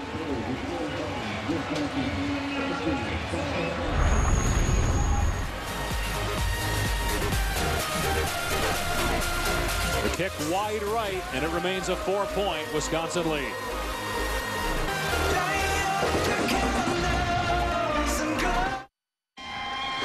The 2014 Capital One Bowl on ABC. Brought to you by the Quicksilver Card from Capital One. Earn 1.5% cash back on every purchase. Taco Bell. Sometimes you gotta live Mas. And Cadillac. Congratulations to Rocky the Bull, the 2013 Mascot Challenge winner. Mark Mentry, the luckiest man on earth, getting to shake hands with Rocky the Bull there. Check presentation. What did he have to do to win that check? Was that the Mascot Challenge? Yeah. Did they have the obstacle course set up, or what was it? He did it all. You don't know. Barrow Cooper running the Wildcat, a true freshman in at quarterback. He gets to the 28. Let's go to Robert Flores in the studio. All right, Dave, update on the TaxSlayer.com Gator Bowl. Georgia pulling closer against Nebraska. Hudson Mason to Todd Gurley. Little screen pass turns into a touchdown. Right now on ESPN2, 24-19 Nebraska, fourth quarter. Here at 17-13 Wisconsin, midway through the third. Connor Shaw back at the quarterback position after Cooper ran the Wildcat. Here's pressure from Wisconsin. Shaw's pass caught. First down. Jones near the 38-yard line. It's a new coaching staff for Wisconsin, including defensive coordinator Dave Aranda. Yeah, and I think Dave Aranda really wants to change the way that they play defense. They've made the switch from a 4-3 to a 3-4. But in talking with Coach Aranda last night, he said, you know, we're not built to rush the passer. We're not built to stop the passing game. That's what they struggle with against Penn State, giving up over 340 yards through the air. He really wants South Carolina to run the ball. He's more concerned about the arm in the passing game of Connor Shaw today. First down, and Shaw will throw. Has time, and wide open in Wisconsin territory. Shaq Rowland for the first down. That's what you're talking about right there. And I think, yeah, this is the nightmare for Dave Aranda. It's one-on-one, throwing the ball down the field. Shaq Rowland really coming on late. You can see how soft Sojourn Shelton in this secondary is. They're concerned about giving up the deep ball. I don't think Steve Spurrier is going to make a big living in the second half running the ball. It's going to be Connor Shaw and his arm. Aranda told us yesterday, if we were playing Iowa, it would be great. Nothing against Iowa. It just meant a team that's two back, run the ball between the tackles, play action. You don't get that with South Carolina. Wisconsin stacking the box. They're hoping to disguise some coverages. As it looked like there was a hold backside. The pass incomplete. Boy, on the pressure, looked like McAvoy was getting held, but no flag. And it's 2nd down and 10. And that's what Dave Aranda was telling us. In order for them to affect the quarterback, they can't do it with 3 and 4 defensive linemen. They have got to bring linebackers and secondary players like Tanner McAvoy. They've got to isolate Chris Borland on matchups. They just don't have those kind of pass rushers, so that exposes them in the back end. 2nd and 10 at the 47 of Wisconsin. Shaw finds Ellington near the 40-yard line and close to 100 yards receiving on the day. The linebacker Chris Borland on the tackle. So here's a critical 3rd down. Out of field goal range from here. South Carolina looking to keep the drive going and get Wisconsin's defense tired. Keep Wisconsin's offense on the sideline. And this is where you have got, for Wisconsin, you have to account for Connor Shaw running the football. Whether it's a spy with Borland, that's where he can kill you.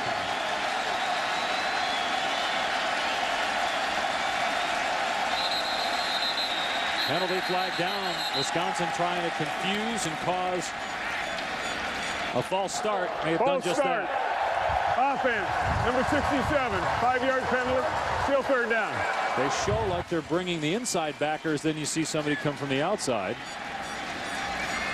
That forced movement, so. They wanted to try to confuse Connor Shaw as best they could in this game. They didn't want to allow Shaw to check at the line of scrimmage or Steve Spurrier to check from the sideline. And so the plan coming in for Wisconsin on defense was to disguise and try to devise ways to get to the quarterback. That time they confused the right guard, Ron Patrick. Tough to confuse the senior quarterback starting for his 32nd time. There comes both safeties, and then you see Muldoon come into the backfield. Another false start. Boy, both safeties. Boy, Robinson. False start. Offense, number 53, 5-yard penalty, still 3rd down. And the Wisconsin crowd here in Orlando going nuts, as are the players on the Badger sideline. Yeah, here he is right here, and both safeties are going to come. He saw it. He wanted to get out of his stance to block Muldoon. Having mental breakdowns now on the offensive side. Connor Shaw, as that senior leader, has got to settle them down, make sure that they have their assignments correct. Is that the weakness of South Carolina, that offensive line? You know, I think it is, because they've been so good at the skill positions. They've been their weakness in the run game specifically. Now it's 3rd and 15. Shaw in trouble. Gets away from one man, dumps it off complete. Wild's tackled in the open field by Beagle, short of the 1st down at the 44-yard line. It was Landish in the backfield that got to Shaw first. And now what do you do? 4th down at about 6. You go for it here. Shaw still on the field. This is that gray area of the field, 44-yard line, where Steve Spurrier, he knows, listen, the best player on my team, most consistent player on my team has been number 14. I'm going to give him a chance to make a play here, and if nothing there, I know he can use his feet to get me a 1st down. They have to get to the 37-yard line. 4th down. Shaw with time. Tipped, caught. Ellington pulled it in somehow at the 22. The pass was off the mark, but Bruce Ellington with a whale of a play. 2nd huge catch from Bruce Ellington. This is undoubtedly SportsCenter top 10 material. To tip that ball, to flip his hips, and just get a hand on it in that concentration, get his feet in bounds on a 4th down play, down 4 in the 2nd half. What a play by that young man. 22-yard pass play. Ellington has been their best offensive weapon today. They run Sean Carson here. He doesn't get much. Bo Allen and Borland team up on the tackle after a gain of 1. That type of play by Ellington, even though it's not a touchdown, that could potentially be a game-winning play. Allow them to convert on 4th down. It doesn't give Wisconsin the ball near midfield, and now they keep that Badger offense on the sideline for more time. Well, that ball wasn't very well thrown. It was thrown behind him. Ellington was open. If the ball was put on the sideline, just a great adjustment. Ellington, as Coach Spurrier said right before halftime, all he does is make big plays for South Carolina. 2 Spark stars, starting point guard of the basketball team. Wisconsin coming after Shaw here. Shaw going for Ellington again. He got it. Is he in? Touchdown! Ellington again, and a great throw by Connor Shaw. 22 yards. Carolina back on top.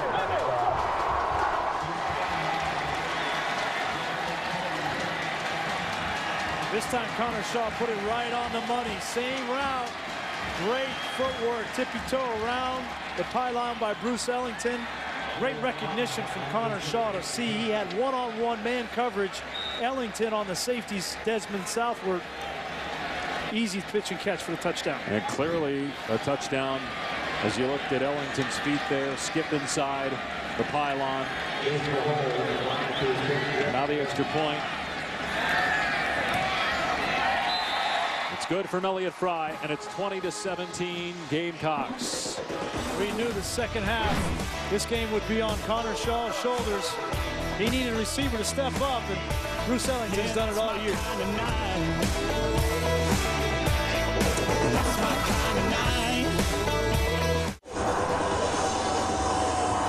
6 catches, 140 yards, 2 scores, a touchdown pass, all for Bruce Ellington. But the play of the day was on 4th down. Yeah, 4th and 9. This ball not thrown very well, but a great adjustment. And then South Carolina comes back with the same play. Here's your man-to-man coverage. That's Ellington on southward. Great recognition from Connor Shaw, and this time puts it out in front of the wide receiver. It's an easy pitch and catch for the touchdown. Bruce Ellington, only a junior. He's coming back next year. Think about the talent that South Carolina is going to have on this roster next year. They only lose the quarterback in Connor Shaw, but they have Dylan Thompson, and they lose a right guard. Everybody else is back. 5 seniors on this South Carolina team. Of course, several juniors will go pro, including Clowney, as Kenzel Doe gets walloped at the 25-yard line. All right, time now for today's Aflac trivia question. 2 of the last 5 players to assume the title of Mr. Irrelevant, that's the last pick in the NFL draft, have been South Carolina Gamecocks. Can you name them? Oh, boy. I think I know one. Kicker, right? I have no idea. I thought one was a tight end. This guy will be the most relevant player at the NFL draft, perhaps the #1 pick. Houston. By the way, J.J. Watt is here. Yeah, I saw him before the game. I was talking to him. He was interested. Obviously, he's here to see his brother. He's surprised his brother Derek, who's a fullback for Wisconsin, but he had significant interest in how #7 in red is going to play, especially against the run. Scotty off play action, and he'll take off. And boy, he gets nailed. Instead of sliding, Victor Hampton got a shot in. You got to get down, son. Well, Stoddard's a big man. My goodness. We saw Logan Thomas from Virginia Tech take a similar hit like that in the bowl game. These guys are sizing you up. When you're a quarterback and you're 6'6" and you're just lumbering in the second level of defense, those guys are marking you up. You've got to get on the ground. You slid every time. Correct? I tried not to run. Gordon bottled up. It was Jordan Diggs for South Carolina. Rare that they get Gordon only a 2-yard gain. It's 3rd down and 3. South Carolina has flipped the momentum in this game. They did it. Big play on 4th down. Gives Steve Spurrier credit for going for it, trusting his playmakers. And now their defense has gotten in. And again, we see a 1st down play action pass from Andy Ludwig. Be unsuccessful. Now they bring it a big 3rd and 3 here. They have got to stay on the field. South Carolina fans getting into it. Play clock down to 1. They're going to run it on 3rd and 3. And White has the 1st down and more. Pushed out at the 42-yard line. Wow, big gain there on 3rd down and short. Great job by the left guard, Ryan Groy. You're going to see him. He's going to come up and get the block on Marquise Roberts. If you get the offensive line to the 2nd level right there, it's advantage Wisconsin. That's what they did in the 1st half. That's what Wisconsin has identified as their biggest mismatch, and they've got to stick to that, especially on 1st down. Ryan Groy's had an excellent game again today. Here's a throw to the flat. Aberderis through a seam. into South Carolina territory near another first down. He had two blockers out there, and he ran right between them after he made the catch. And now Wisconsin going up tempo. One of the blockers out there is a fullback. Nice job. And there's the jet sweep from Gordon off the no huddle. And Gordon pushed out at the 35. We didn't know how many jet sweeps we'd see from Wisconsin because of the speed on the outside for South Carolina. They got their quick game going and ran it there, and it was a big play. I love the speed sweep in a hurry-up situation as we see Joel Stavy go down on one knee. Looks like he's holding his shoulder there. I'm not sure what happened. I wonder if it was from the initial hit with Hampton. It's just taking a while for it to set in, because that was a huge hit that he took earlier on the drive. Now, Kurt Phillips, how about this story with Phillips going in the game? He's had 3 ACL surgeries. He didn't even play in 2010, 2011. Remember, last year, Stavy was hurt for the Rose Bowl, so Phillips played for most of the game. Badger fans will tell you it seems like Kurt Phillips has been there since Randy Wright was the quarterback of Wisconsin, and Phillips was a backup. Let's take a look at the last play. Take a look at Stavy. He's just handing this ball off. That's his left. And he just grabs that right. I think you're right. I think it had to be from that hit from Victor Hampton. Clearly something wrong with the right shoulder from Joe Stavy. Well, he broke his clavicle last year. Yep. And Kurt Phillips had to play. And so now, what a great story this could be for Kurt Phillips, battling through all the injuries. Now a chance to go win the game for his team as Stavy will go back to the Wisconsin locker room. And if you're Kurt Phillips coming in this situation, you don't have to be a miracle worker here. You've got a great running game going in this game. Just manage the football game, protect the football. He's thrown 2 passes all year. Gordon, and again, he pushes the pile of the 33-yard line. Only a couple there. Kelsey Quarles in there for South Carolina. 6th-year senior. Kurt Phillips, you look at the numbers for his career. Again, 3 ACL surgeries on the right knee. You got to think, for South Carolina and Lorenzo Ward, the defensive coordinator, now's the time to start selling out in his running game. You've got to get the safeties involved. Bryson Williams, Dietrich Marcus, they need to be up around the line of scrimmage, because there's not a whole lot of threat throwing the football at this point.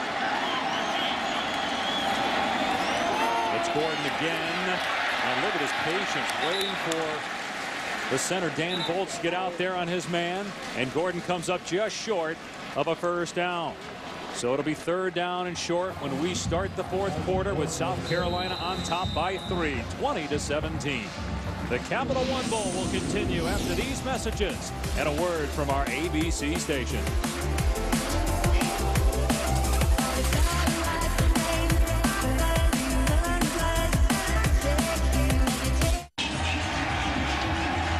Missed field goal by Jack Russell from 42 yards. Right now the difference, South Carolina on top by 3. Let's go ahead and answer today's Aflac trivia question before we start the 4th. 2 of the last 5 players to assume the title of Mr. Irrelevant. That's the last player drafted. Justice Cunningham was the one that I was thinking, because it was just this year. But Ryan Suckup, you remember that one, 2009. Well, I remember it because Broncos playing the Chiefs. You see Suckup quite a few times. So 3rd down and 1 for Wisconsin. Kurt Phillips in for an injured Joel Stavy at quarterback.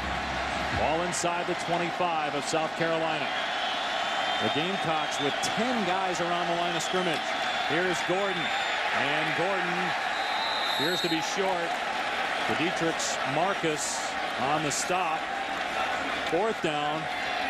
From here, it's about a 42-yard field goal. That's where Russell missed from in the 3rd quarter. You going on 4th down? Yeah, I think based off of that miss earlier in the game by Jack Russell, the way that they've been running the football, best unit on this Wisconsin team today has been this offensive line up front.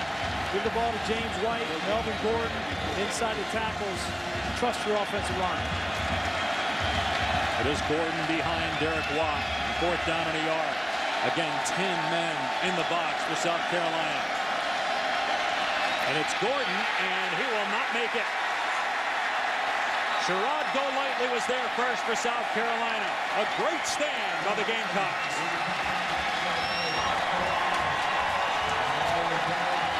They brought Sherrod Golightly off the edge. I don't know if it was the tight end or the fullback, Derek Watt's responsibility.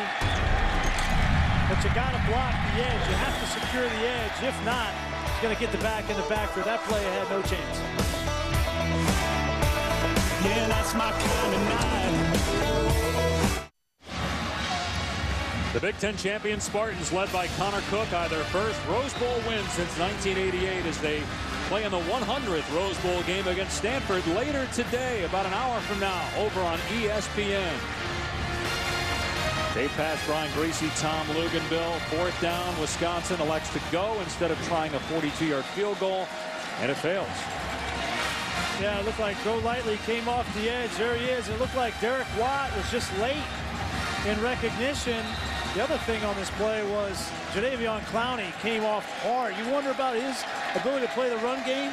He stands up, merits, blows off Derek Watt off track, and significant pressure on that 4th down. Shaw throwing on 1st down, and a catch made by Rowland.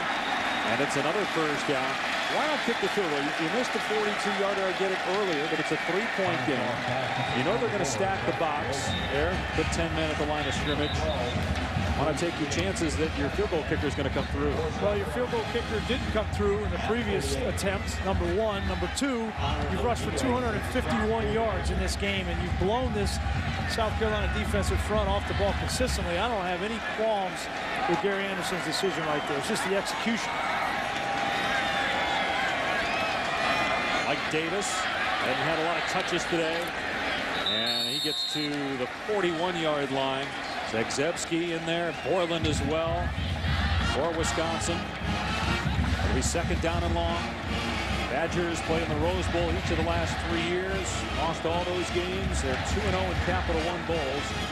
Last time they were here was Barry Alvarez's final game. Remember, he actually came back and coached the Rose Bowl last year, but his real final game he was head coach. 2006, they beat Auburn.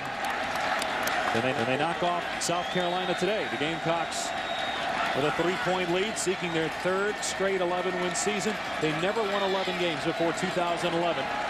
Steve Spurrier deserves a world of credit for what he's done with this program. As Shaw airs it out into double coverage. What a catch! Shaq Rowland!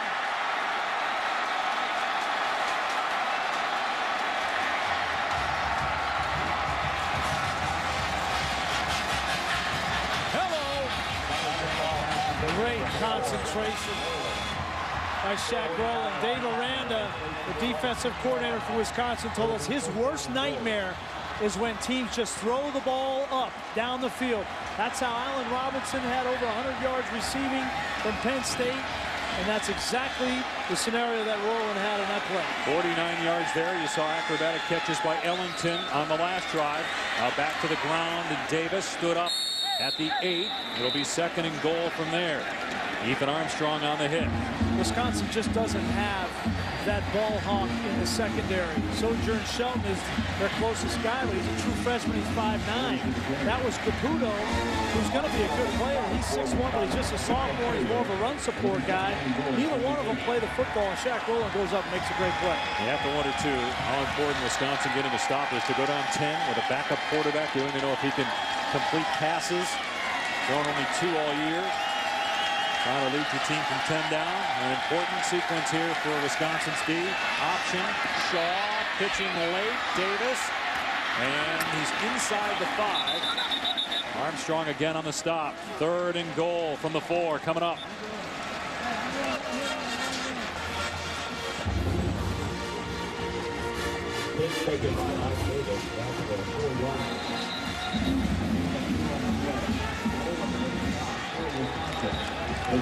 What a start to 2014. Got a great day, a great weekend of college football on ABC and ESPN.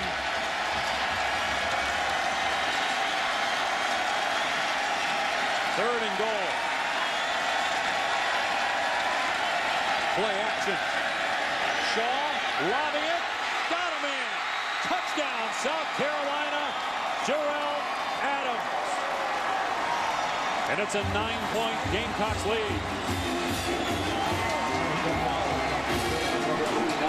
That surprised me that Adams was that wide open, because on 3rd down, you have to anticipate that they're going to throw the football, and Adams lined up on one side and just released through the line of scrimmage all the way to the other side of the field, and backup safety Nate Hammond had him in coverage. Couldn't stay with him.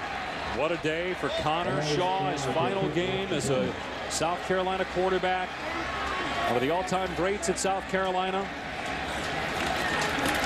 The extra point makes it a 10-point lead. Connor Shaw, 3 touchdown passes, giving him 24 on the year.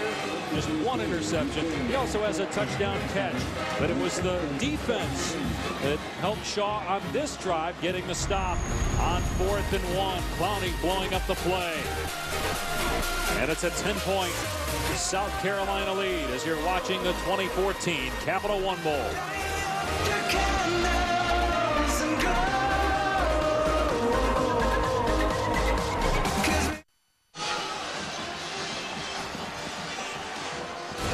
This telecast is available in high definition.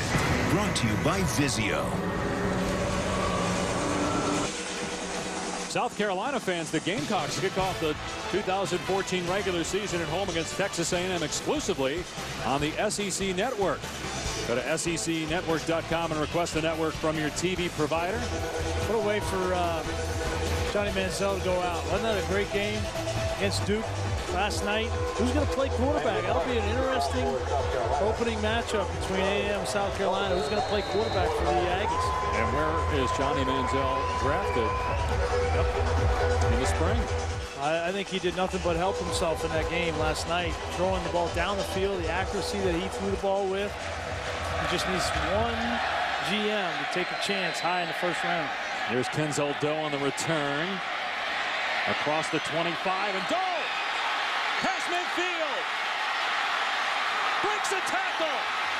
Exactly what the Badgers needed! A kick return for a touchdown!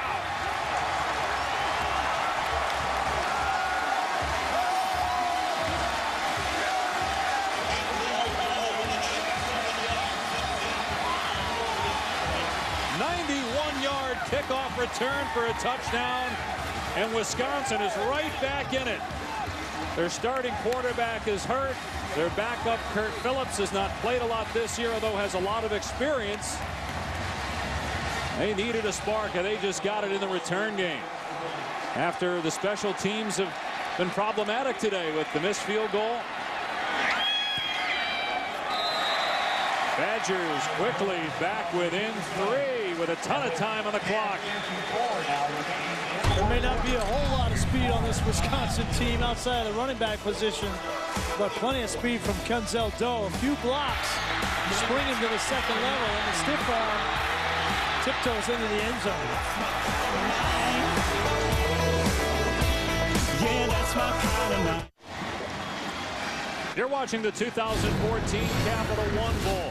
A thrilling game here in Orlando. South Carolina's lead cut to 3 and a kick return for a score by Wisconsin. That was great design. We don't often talk about the design of kickoff return blocking, but what they're going to do is they're going to double team number 3 right there. He's the man responsible for the lane that Doe is going to run through. Great design. You kick him out, and where does Doe go? Right in that lane. Great design by Wisconsin, who identifies the way that South Carolina likes to cover kicks and kicks out number 3 with the double team. Last kickoff return for a touchdown for Wisconsin, 2010. Gilreath against Ohio State. Doe, a 91-yard return to pull the Badgers within 3, and now Endicott will kick off. Pharaoh Cooper, a dangerous return man for South Carolina.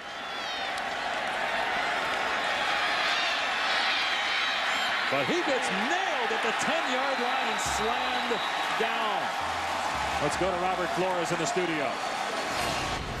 All right, Dave, check out the finish between Georgia and Nebraska in the TaxSlayer.com Gator Bowl. Georgia going for it on 4th down. Arthur Lynch can't hang on to it. And then in the Outback Bowl on ESPN, LSU and Iowa, John Loudermilk of Iowa. He picks off an interception, but did not take it the entire distance, dropped it at the 1.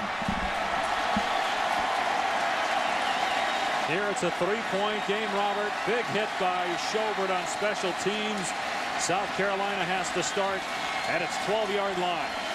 Momentum favoring the team from the Big Ten.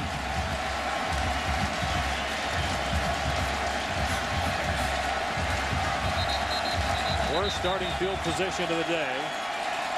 South Carolina late getting Barrow Cooper, the 11th man on the field. The play clock is at 12. The Gamecocks may have to burn a timeout here. That play clock's at 5 now. They bring Ellington in motion. And here's Shaw hurdling a defender. And up to the 18. Let's check in with Tom. Well, Joe Stave, the Wisconsin quarterback, finally brought out of the locker room with what they're calling a shoulder strain at this point. They just wanted to examine him, take some time. He is out of the game. And as you guys have mentioned, with Kurt Phillips, limited reps. South Carolina's made some adjustments within their defensive front. They shifted down and got into some five-man fronts, locking up the gaps. Running the football has not been as easy in the latter part of that third quarter and early part of the fourth quarter, so they better come up with some answers, Wisconsin, on offense. There's the hit by Victor Hampton where Stave should have slid. Now you got the Wildcat Cooper taking off on 2nd and 5. Got the first down, it appears, at the 22-yard line, so they'll move the chains here. For South Carolina, 10 minutes to go in the fourth. Gamecocks on top by 3. This is a big drive for Connor Shaw. Steve Spurrier knows Connor Shaw, he's going to put the game in his hands. They're not going to get conservative, not going to go in the shell. It's a 3-point game. Fourth quarter of his last game in a South Carolina uniform. Best playmaker on the field. This is right where Connor Shaw wants this game, in his hands in the fourth quarter. See what kind of looks we get from Wisconsin's defense as well. They've been trying to disguise and confuse Connor Shaw. Who's going to go deep. Single coverage down the sideline. And the pass is on the money to roll it. Great throw by Connor Shaw to the 44 of Wisconsin. What a dive from Connor Shaw. That ball could not have been thrown better. Right foot clearly in bounds. That was tight coverage. Sojourn Shelton was in good position. Plenty of speed to run with Shaq Rowland. You just can't defend the perfect pass. And that's exactly what Connor Shaw put on Shaq Rowland. And a good move, too, on the sideline to avoid the bench. 33-yard catch. And South Carolina is back in Wisconsin territory. Rowland suspended 3 games earlier in the season for a violation of university policy. They needed him today with the injury to Demir Berg. Shaw finds Shamir Jeffrey, and he gets knocked down. Marco Caputo, one of the most improved players on this Wisconsin defense, made the play. 2nd down and long. Orland was there too.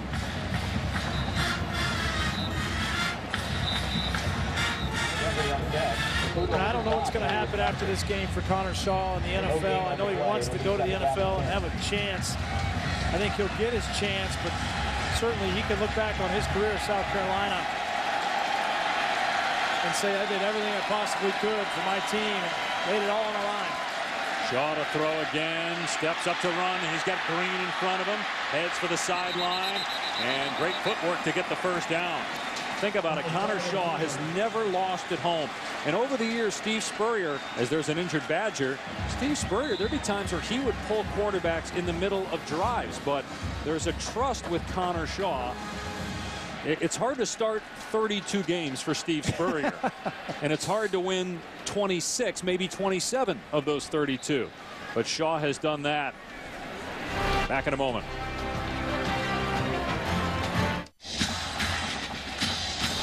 The 2014 Capital One Bowl on ABC.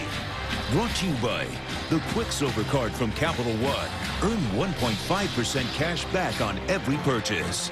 Allstate Insurance, proud supporters of college football. Are you in good hands? And Nissan, premier partner of the Heisman Trophy.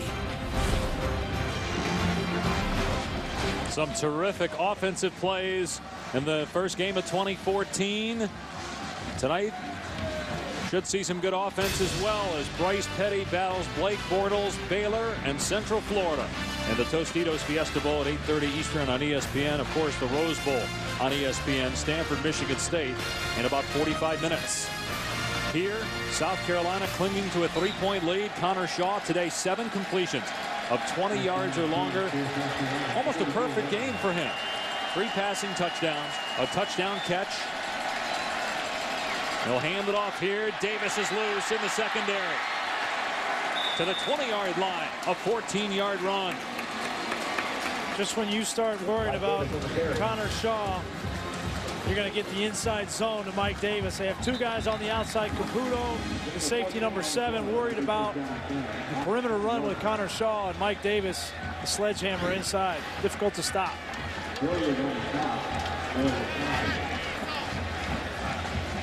11 first downs in the second half for South Carolina. You know, we might be in this game watching 2 of the Heisman front runners going into 2014. Mike Davis will certainly be in the conversation if he can stay healthy, and Melvin Gordon on the other side for Wisconsin.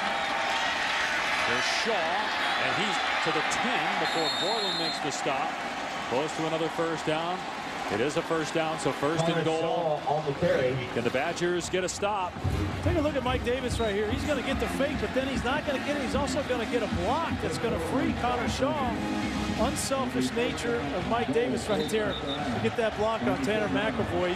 That's how you get +1s on offense. Is you have players that go beyond just the call of duty to carry out my fake. I'm actually going to get a block too. 8th play of the drive that started at their 12-yard line. And in 4 minutes, they're at the Wisconsin 10, first and goal. And here's the handoff to Davis. Stretching for the goal line. No, he's just short. It'll be second and goal on the 1. And Davis hurt again. Boy, you get the feeling, at least I don't know about you, watching this game, that Mike Davis was not 100%. He looks like he's in a lot of pain.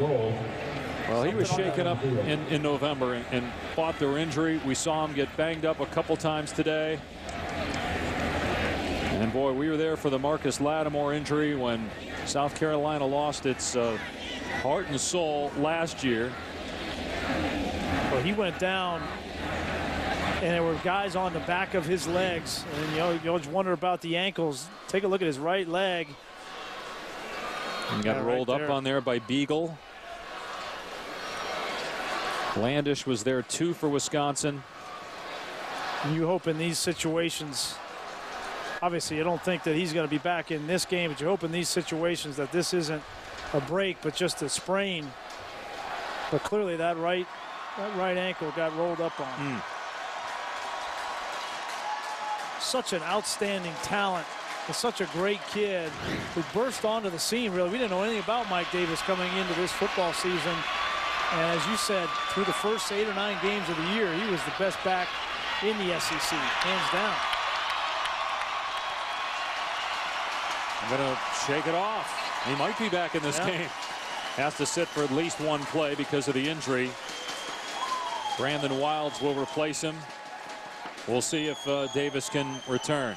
Got stepped on in the first half, was out for the remainder of the half, but came back early in the second half. You saw Chris Borland, the linebacker for Wisconsin, come up and give him a pat on the back. Great sportsmanship from the middle linebacker. He's that kind of guy you want to have on your team. He's going to hit you as hard as he possibly can in the hole, but he's going to help you up after he knocks you down. Can he make a play here? For Wisconsin to go down 10, you can't keep relying on kick return at some point. Got to get a stop. Keep it a 1-possession game as we near 6.5 to go. Connor Shaw, quarterback sneak. Borland did make a play. He got Shaw from behind, wrapped him around. The ball may have come out as well. Hard to tell, though, in that pile whether it came out.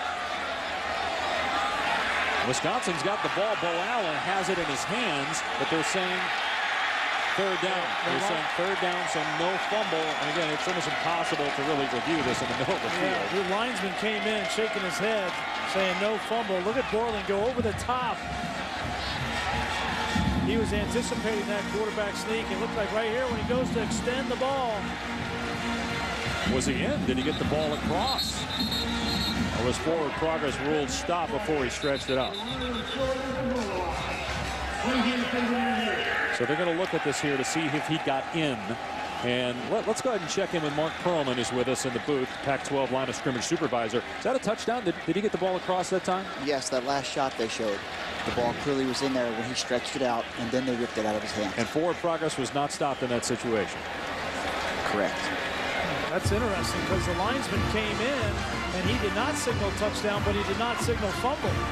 If he felt like that ball didn't get across the line, the goal line, he should have ruled it a fumble. But I think, you know, you're right. When you come back on review here. There, he's across there. Yeah. That's a touchdown there. Like you alluded to earlier, it's very difficult to see in that big mess on the angles. That would be his 5th touchdown that he's accounted for today. 3 passing touchdowns, a touchdown catch, and now a rushing touchdown. Ruling on the field is that he's down, so it has to be indisputable video evidence to overturn that.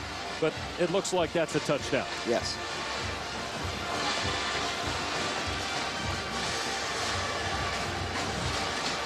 And if that's the case, that puts Wisconsin down 2 scores with 5:48 on the clock and their backup quarterback in the game. And you wonder, can they run the ball? Can they continue with their offense of running Gordon and White if you get down 10 points? Or do you have to say, Kurt Phillips, you know, I know you thrown only a couple passes, but hey, you're going to have to go out and sling it. After further review, the runner in full possession of the ball penetrated the end zone. Play results in a touchdown. Timer, set the game clock to 6:22. That's huge for South Carolina. And again, can Wisconsin run its offense with 5:48 down 2 scores, or do they have to rely on Kurt Phillips to make plays throwing the ball? Yeah, I think you're right, but Connor Shaw, what doesn't Connor Shaw do for this team? I mean, all he does is throw the ball with accuracy. He even scores touchdowns with his feet inside 2 or 3 yard line, catches touchdowns all year long. Connor Shaw has been the engine that has driven this South Carolina offense and their team for that matter, and it's a credit to him in his last game. He's going out and stopped. The 10-point South Carolina lead. They put time back on the clock. Remember, the clock ran, but since it was overturned and it was a touchdown, they added about 30 seconds onto the clock. And so a 10-point lead. Connor Shaw, another brilliant performance. Kid's thrown 1 interception all year, playing in the SEC, playing Central Florida, playing Clemson. Yeah, an unbelievable year for Connor Shaw, and like I said, I don't know what's going to happen. I know I think he's going to play in the NFLPA postseason game out in California, the All-Star game, and whether he gets a shot as a free agent or something, or gets drafted in the NFL, I don't know. He's actually talked about wanting to go to officer training school. If football doesn't work out, he took a skydiving expedition in the summer with a couple of his friends and fell in love with it. He's talked about getting into parajump school, the Army or Navy. I mean, it's just, what a great story Connor Shaw has been for college football and for South Carolina. It's the kind of kid you want to root for. You think about all the big-name quarterbacks in the SEC, like Johnny Manziel and A.J. McCarron. But Connor Shaw is meaningful to his team and as valuable to his team as any of those guys. Trying to win 11 games for the 3rd straight year. It's never happened before at South Carolina. But they still have to close out Wisconsin. Kenzel Doe just returned to kick 91 yards for a touchdown. And here Doe goes, trying to get to the outside, but South Carolina had the sideline covered that time. Still decent field position around the 31. Watch Florida State take on Auburn in the Vizio BCS National Championship 8 different ways on nearly every network with BCS Megacast. Coverage begins January 6th at 8 on ESPN. For all the ways to watch, visit ESPN.com/Megacast. Our own Tom Luganville will be involved with BCS Film Room and ESPN News. Brian Greasy will be out more from Sports Center and studio throughout the BCS National Championship. Can't wait for that game. It's going to be an unbelievable game. So many subplots and storylines to follow in that game. Florida State, highly ranked defense. Will they be able to slow down that Auburn offense? They're going to run Gordon here. He gets to the 35. How many times can you do that, though? Down 2 scores. Gain of 3. Again, Kurt Phillips coming in for an injured Joel Stabby. Phillips has battled injuries throughout his career. Went 2 straight seasons without playing because of knee injuries. He did play in the Rose Bowl last year. Only 2 passes thrown in the regular season coming into today.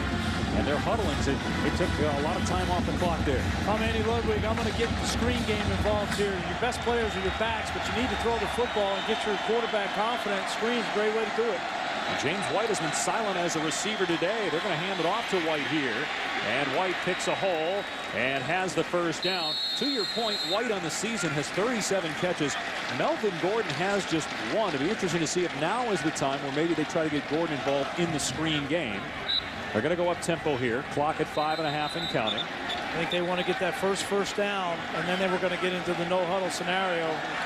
Your weapons here, obviously outside of the backs, are the tight end Pedersen and Aberderis. Those are the 2 guys. Phillips throws complete to Duckworth, who gets out of bounds at the 48-yard line, a gain of about 4. And if you're Kurt Phillips, your mindset, I got nothing to lose here. My last game, my career hasn't gone the way I wanted. I got beat out by Joe Stavi, but I'm going to take my best shot in the bowl game here. I'm not going to hold anything back. Still outside 5 minutes of the clock. Runs on the ready for play. After going out of bounds, Phillips pass deflected by Clowney, incomplete. You know, we talked about the stats, and they may not be there, but as you look at pressures per game for Jadeveon Clowney, the numbers are almost identical from a year ago when he had 13 sacks. You're telling me you wouldn't take that with the first pick? I didn't say that. Don't look at me. You can't double team a guy forever in the NFL. He's going to get his chances, and there's no question he's going to get to the quarterback. I mean, 5 guys to block Clowney and J.J. Watt in Houston. I tell you what, I talked to J.J. Watt before the game. He was excited about the prospect of having that man to protect him a little bit. 3rd down and 6. Phillips dumps it off. Here's White out in space, and a nice play by Sky Moore. He's short of the first down, White, but Wisconsin in a situation where it has to go. At least they're in a manageable 4th down situation. Remember, they went for it on 4th down and 1 earlier in this quarter. At the 25-yard line, it did not pick it up. Quick snap. Phillips pass deflected, incomplete. South Carolina takes over on downs. They're saying it actually was picked off by Kawan Lewis on the deflection. South Carolina ball regardless. Phillips pass deflected. And again, it's you-know-who. You can't throw the ball quick on the outside and not have to get it around. Jadeveon Clowney looks like it hit his helmet that time. There was 3 defenders that were closing on that route. That pass was doomed from the beginning. Clowney 6'6". I mean, the throwing lane, it's almost impossible right there, trying to get the ball to Duckworth. And if you don't get Clowney on the ground, you're not going to throw it past him. Barrett's tried to cut him, and Clowney just jumped right over him. The combination of size and athleticism right there, and that's using your head. Literally. Well done. And here's Shaw, and Borland wraps him up, and MMA style takes him to the ground. Wisconsin will use a timeout. So likely the final time that we will see Jadeveon Clowney. And I know the guys, Reese, and then on SportsCenter, Scott Van Pelt, John Bucharest last night talked about the legacy of Johnny Manziel winning a Heisman Trophy. Well, the expectations were enormous for Jadeveon Clowney after the tackle last year, a year ago, in the Outback Bowl. What's his legacy on college football? Well, I think he's changed college football in a lot of ways. I mean, he is that once-in-a-generation kind of talent. We knew that. But the way that he's been defended as offenses try to block him has changed the way that college football has been played against South Carolina. I think he's that combination of talent. Certainly, I think the people that look at him and say your stats weren't good enough this year or he took plays off, I think those are people, quite frankly, that don't know the game, that don't know how players are defended, how they affect games. You look at the numbers that Kelsey Quarles had. You look at how this defense has gotten better as the year has gone on. They lost 4 starting linebackers from ago, and those guys needed time to get brought up to speed. Jadeveon Clowney, requires so much attention. He made everybody on that defense better. I think that's how he needs to be judged. Any concern? You get the 2 speeding tickets over the last 3 weeks. Any concern about that if you're a scout or a GM when you're thinking about making him the #1 pick in the draft? Zero. I have zero concern about speeding tickets. That happens to any of us, right? Maybe not 110. Oh, Wilds fumbled the ball. Wisconsin's got it. Wilds coughed it up right to Darius Hillary. The Badgers aren't done yet. They'll look at it to make sure Wilds wasn't down before he coughed it up. There is no quit in number 44 in white. Take a look. Chris Borland comes in, puts his helmet, shoulder pad right on the ball. That's his 15th career forced fumble. Among the all-time leaders in college football with his 15th forced fumble. He's just a football player. He's a playmaker. Remember, we thought Wisconsin was dead and buried in the Arizona State game. He was the one that came up with the fake punt. He's a playmaker in the 4th quarter, and he's done it again. You still have the same issue, though. Your backup quarterback in. Hasn't thrown a lot this year. They're going to run it here, though. Gordon.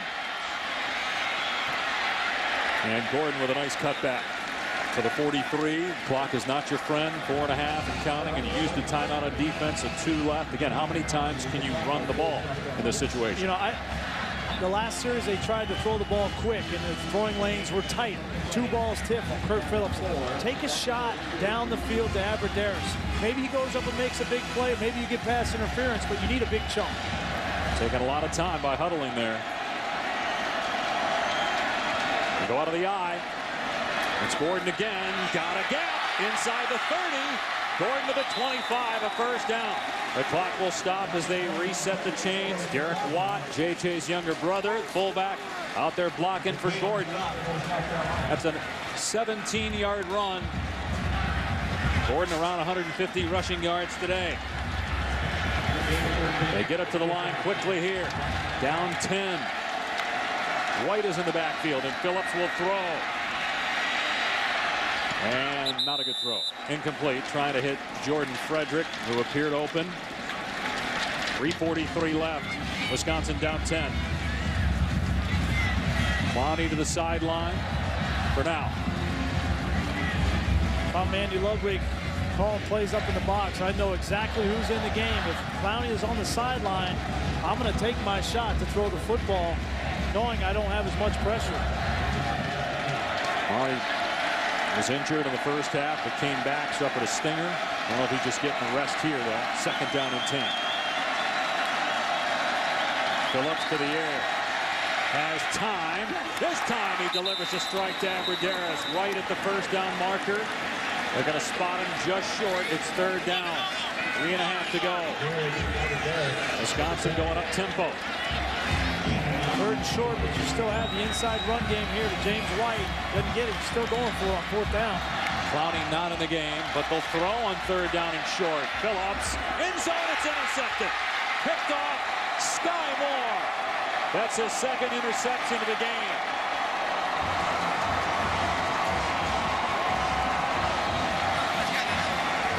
Phillips had Jacob Pedersen. They had exactly what they wanted, a 2-deep defense.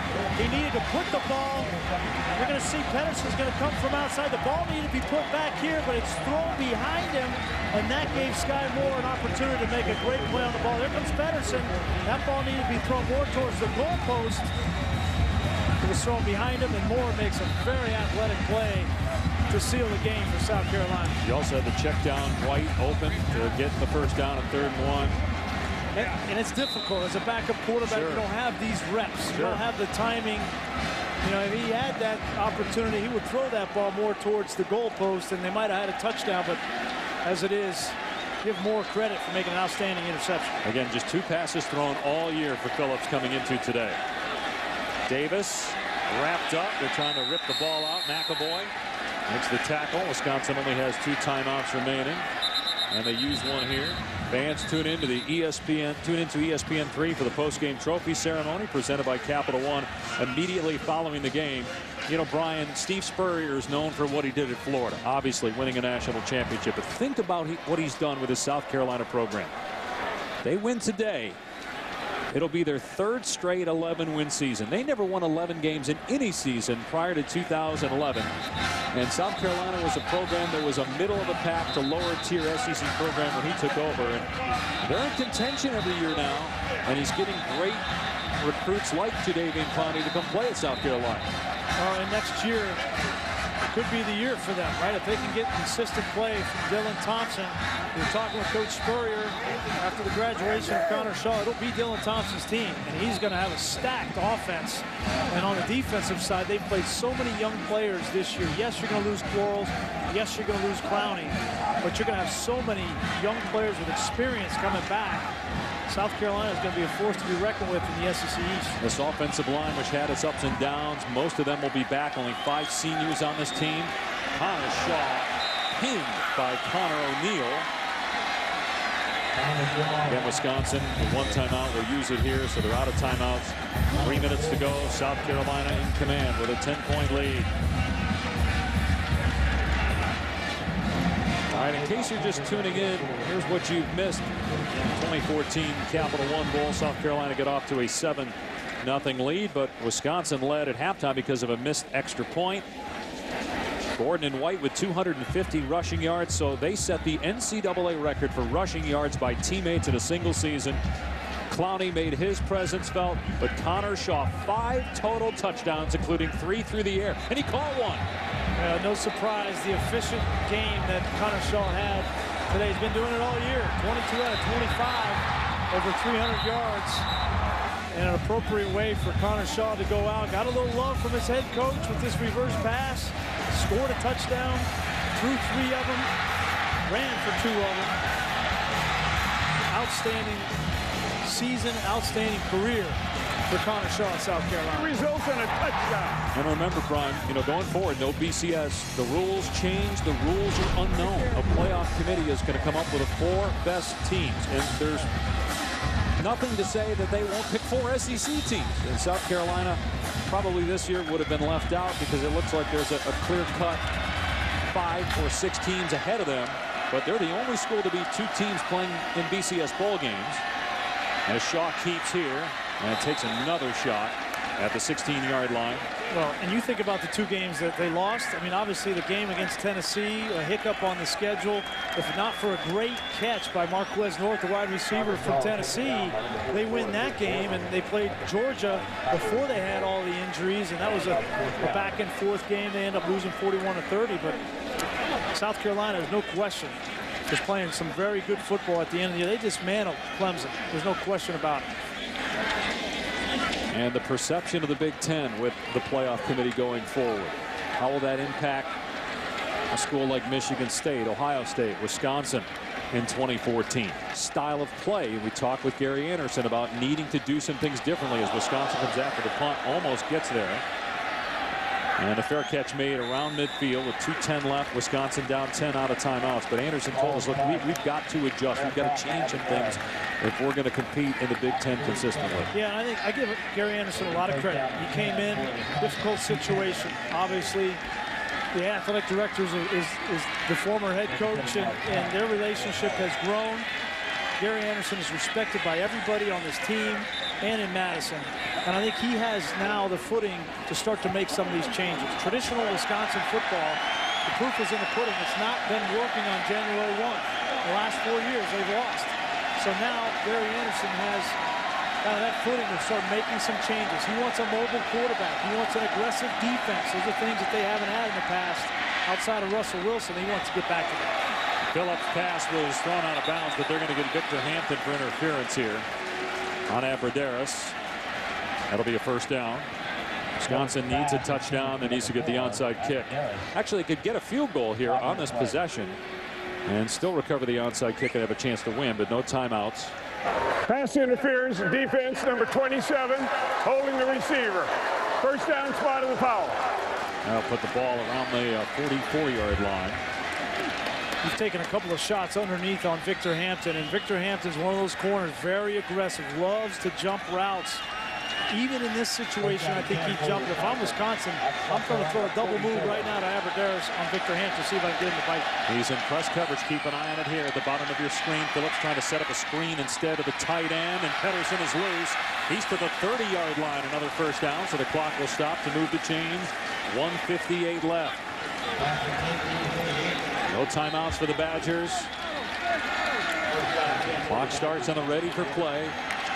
Phillips going to work. And again, Clowney knocks it down as merits the unenviable and impossible task of trying to keep Clowney from getting off his feet. Everybody talks about the sacks, but as a quarterback, this is just as frustrating. You got a guy wide open on a bubble screen or on a slant, and you try to throw the ball in the direction of Clowney, and at 6'6", and with that wingspan, very difficult. So the clock stopped on the incompletion with 1:50 left.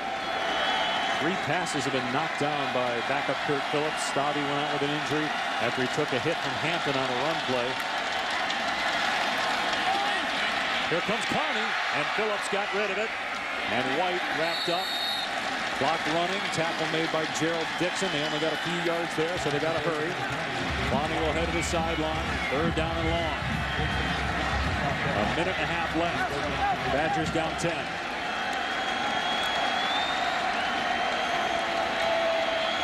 Everybody covered. Phillips trying to buy time. He'll take off. He did not head out of bounds, but he did get the first down, so that'll stop the clock momentarily with 1:17 remaining. Great effort from Kurt Phillips. Nobody open downfield. He knows he's got to get a first down and gets it. A game of 8 on the play. That moves the game. First down and 10. For Wisconsin at the 20.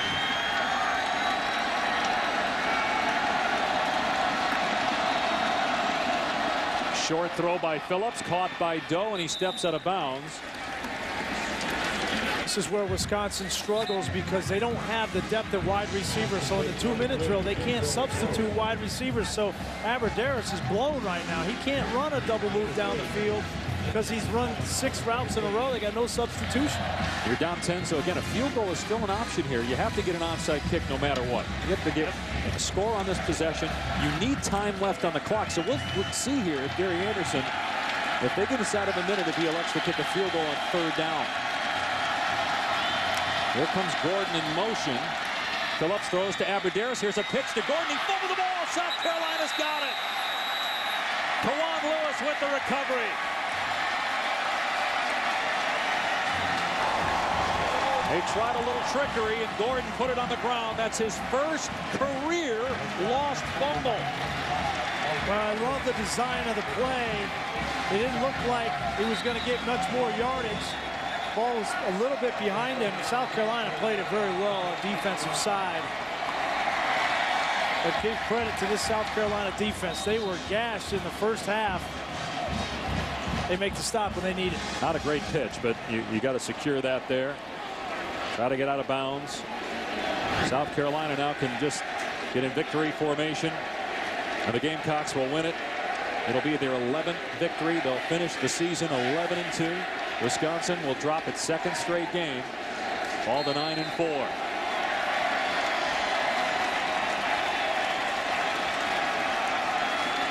Connor Shaw, our Capital One player of the game. He threw only 3 incompletions. He did have a fumble, but Wisconsin was unable to capitalize.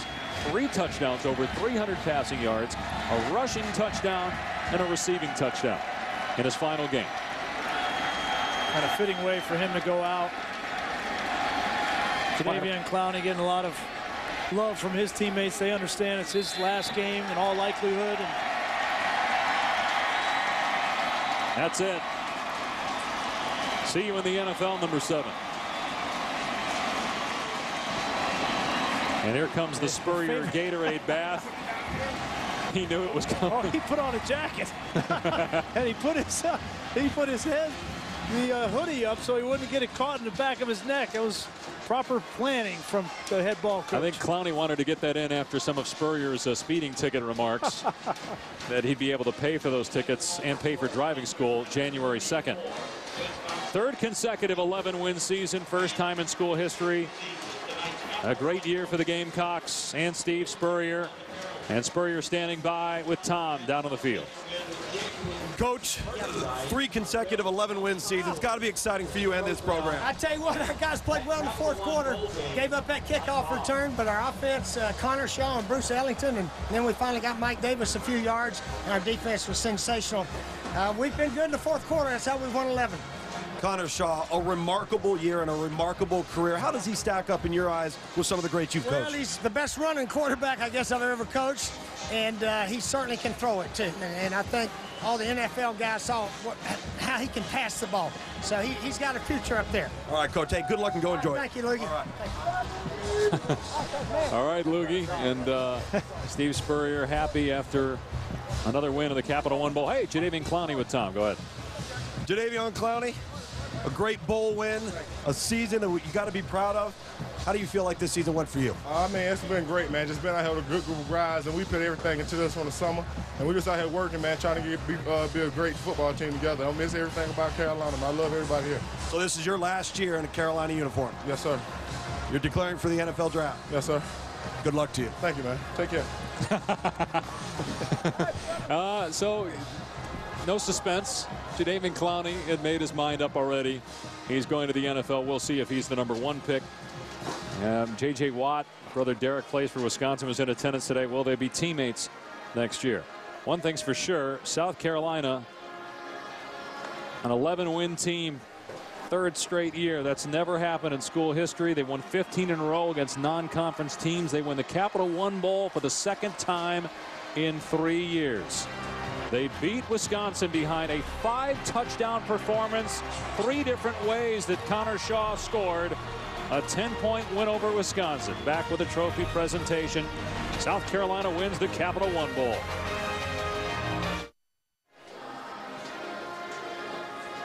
South Carolina wins the Capital One Bowl for the 2nd time in 3 years, beating Wisconsin 34-24.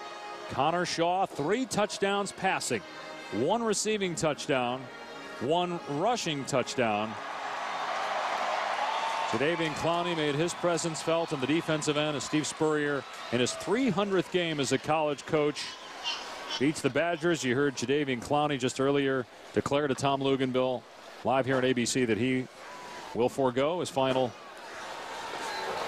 2 seasons at South Carolina and 2 great careers come to an end here with Connor Shaw and what he's accomplished at the University of South Carolina. Nothing was given to him. He earned everything he got.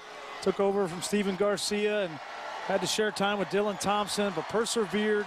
His warrior mentality, persevered in the end, and I think it's a great way to end his career. South Carolina wins at 34-24. Good year for Wisconsin, but the Badgers lose their final 2 games and finish 9-4. South Carolina improves to 11-2. Let's go to Tom Luganville. Thank you very much, Dave. Congratulations to South Carolina, the champion of the Capital One Bowl. Kevin Borgman of the Capital One Bowl, take it away with the MVP trophy. Excuse me, the winning coach trophy. On behalf of the Capital One Bowl, I'm pleased to present the George L. Stewart Senior Championship Trophy to Steve Spurrier and the South Carolina Gamecocks.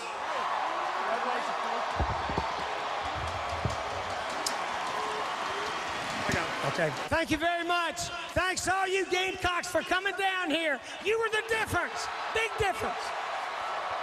Hey, these 2 Capital One Bowls in a row are pretty nice, but that state championship ain't bad either.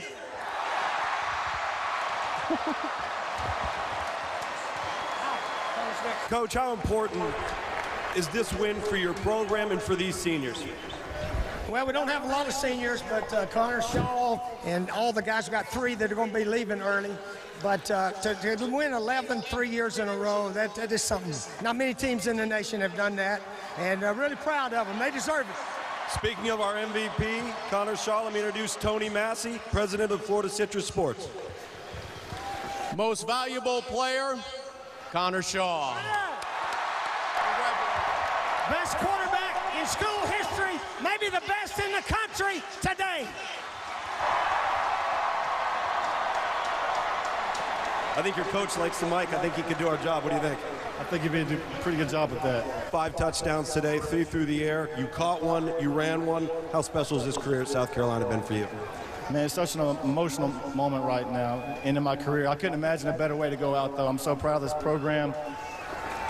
My boys! When it comes to your career at South Carolina, how do you want to be remembered? Like this, the toughest quarterback and the most winning quarterback. I couldn't imagine a better career here. Congratulations. Go enjoy it with your Gamecock teammates. Sure. Thank you very much. The champions of the Capital One Bowl 2014, South Carolina. Connor Shaw fought through injuries. A shoulder injury against UCF here in Orlando, but he played next week against Kentucky. His career is over. Jadeveon Clowney will forgo his final season at South Carolina to go to the NFL. South Carolina beats Wisconsin 34-24. We'll have more from the Capital One Bowl. But right now, let's go to the studio and check in with Robert Flores.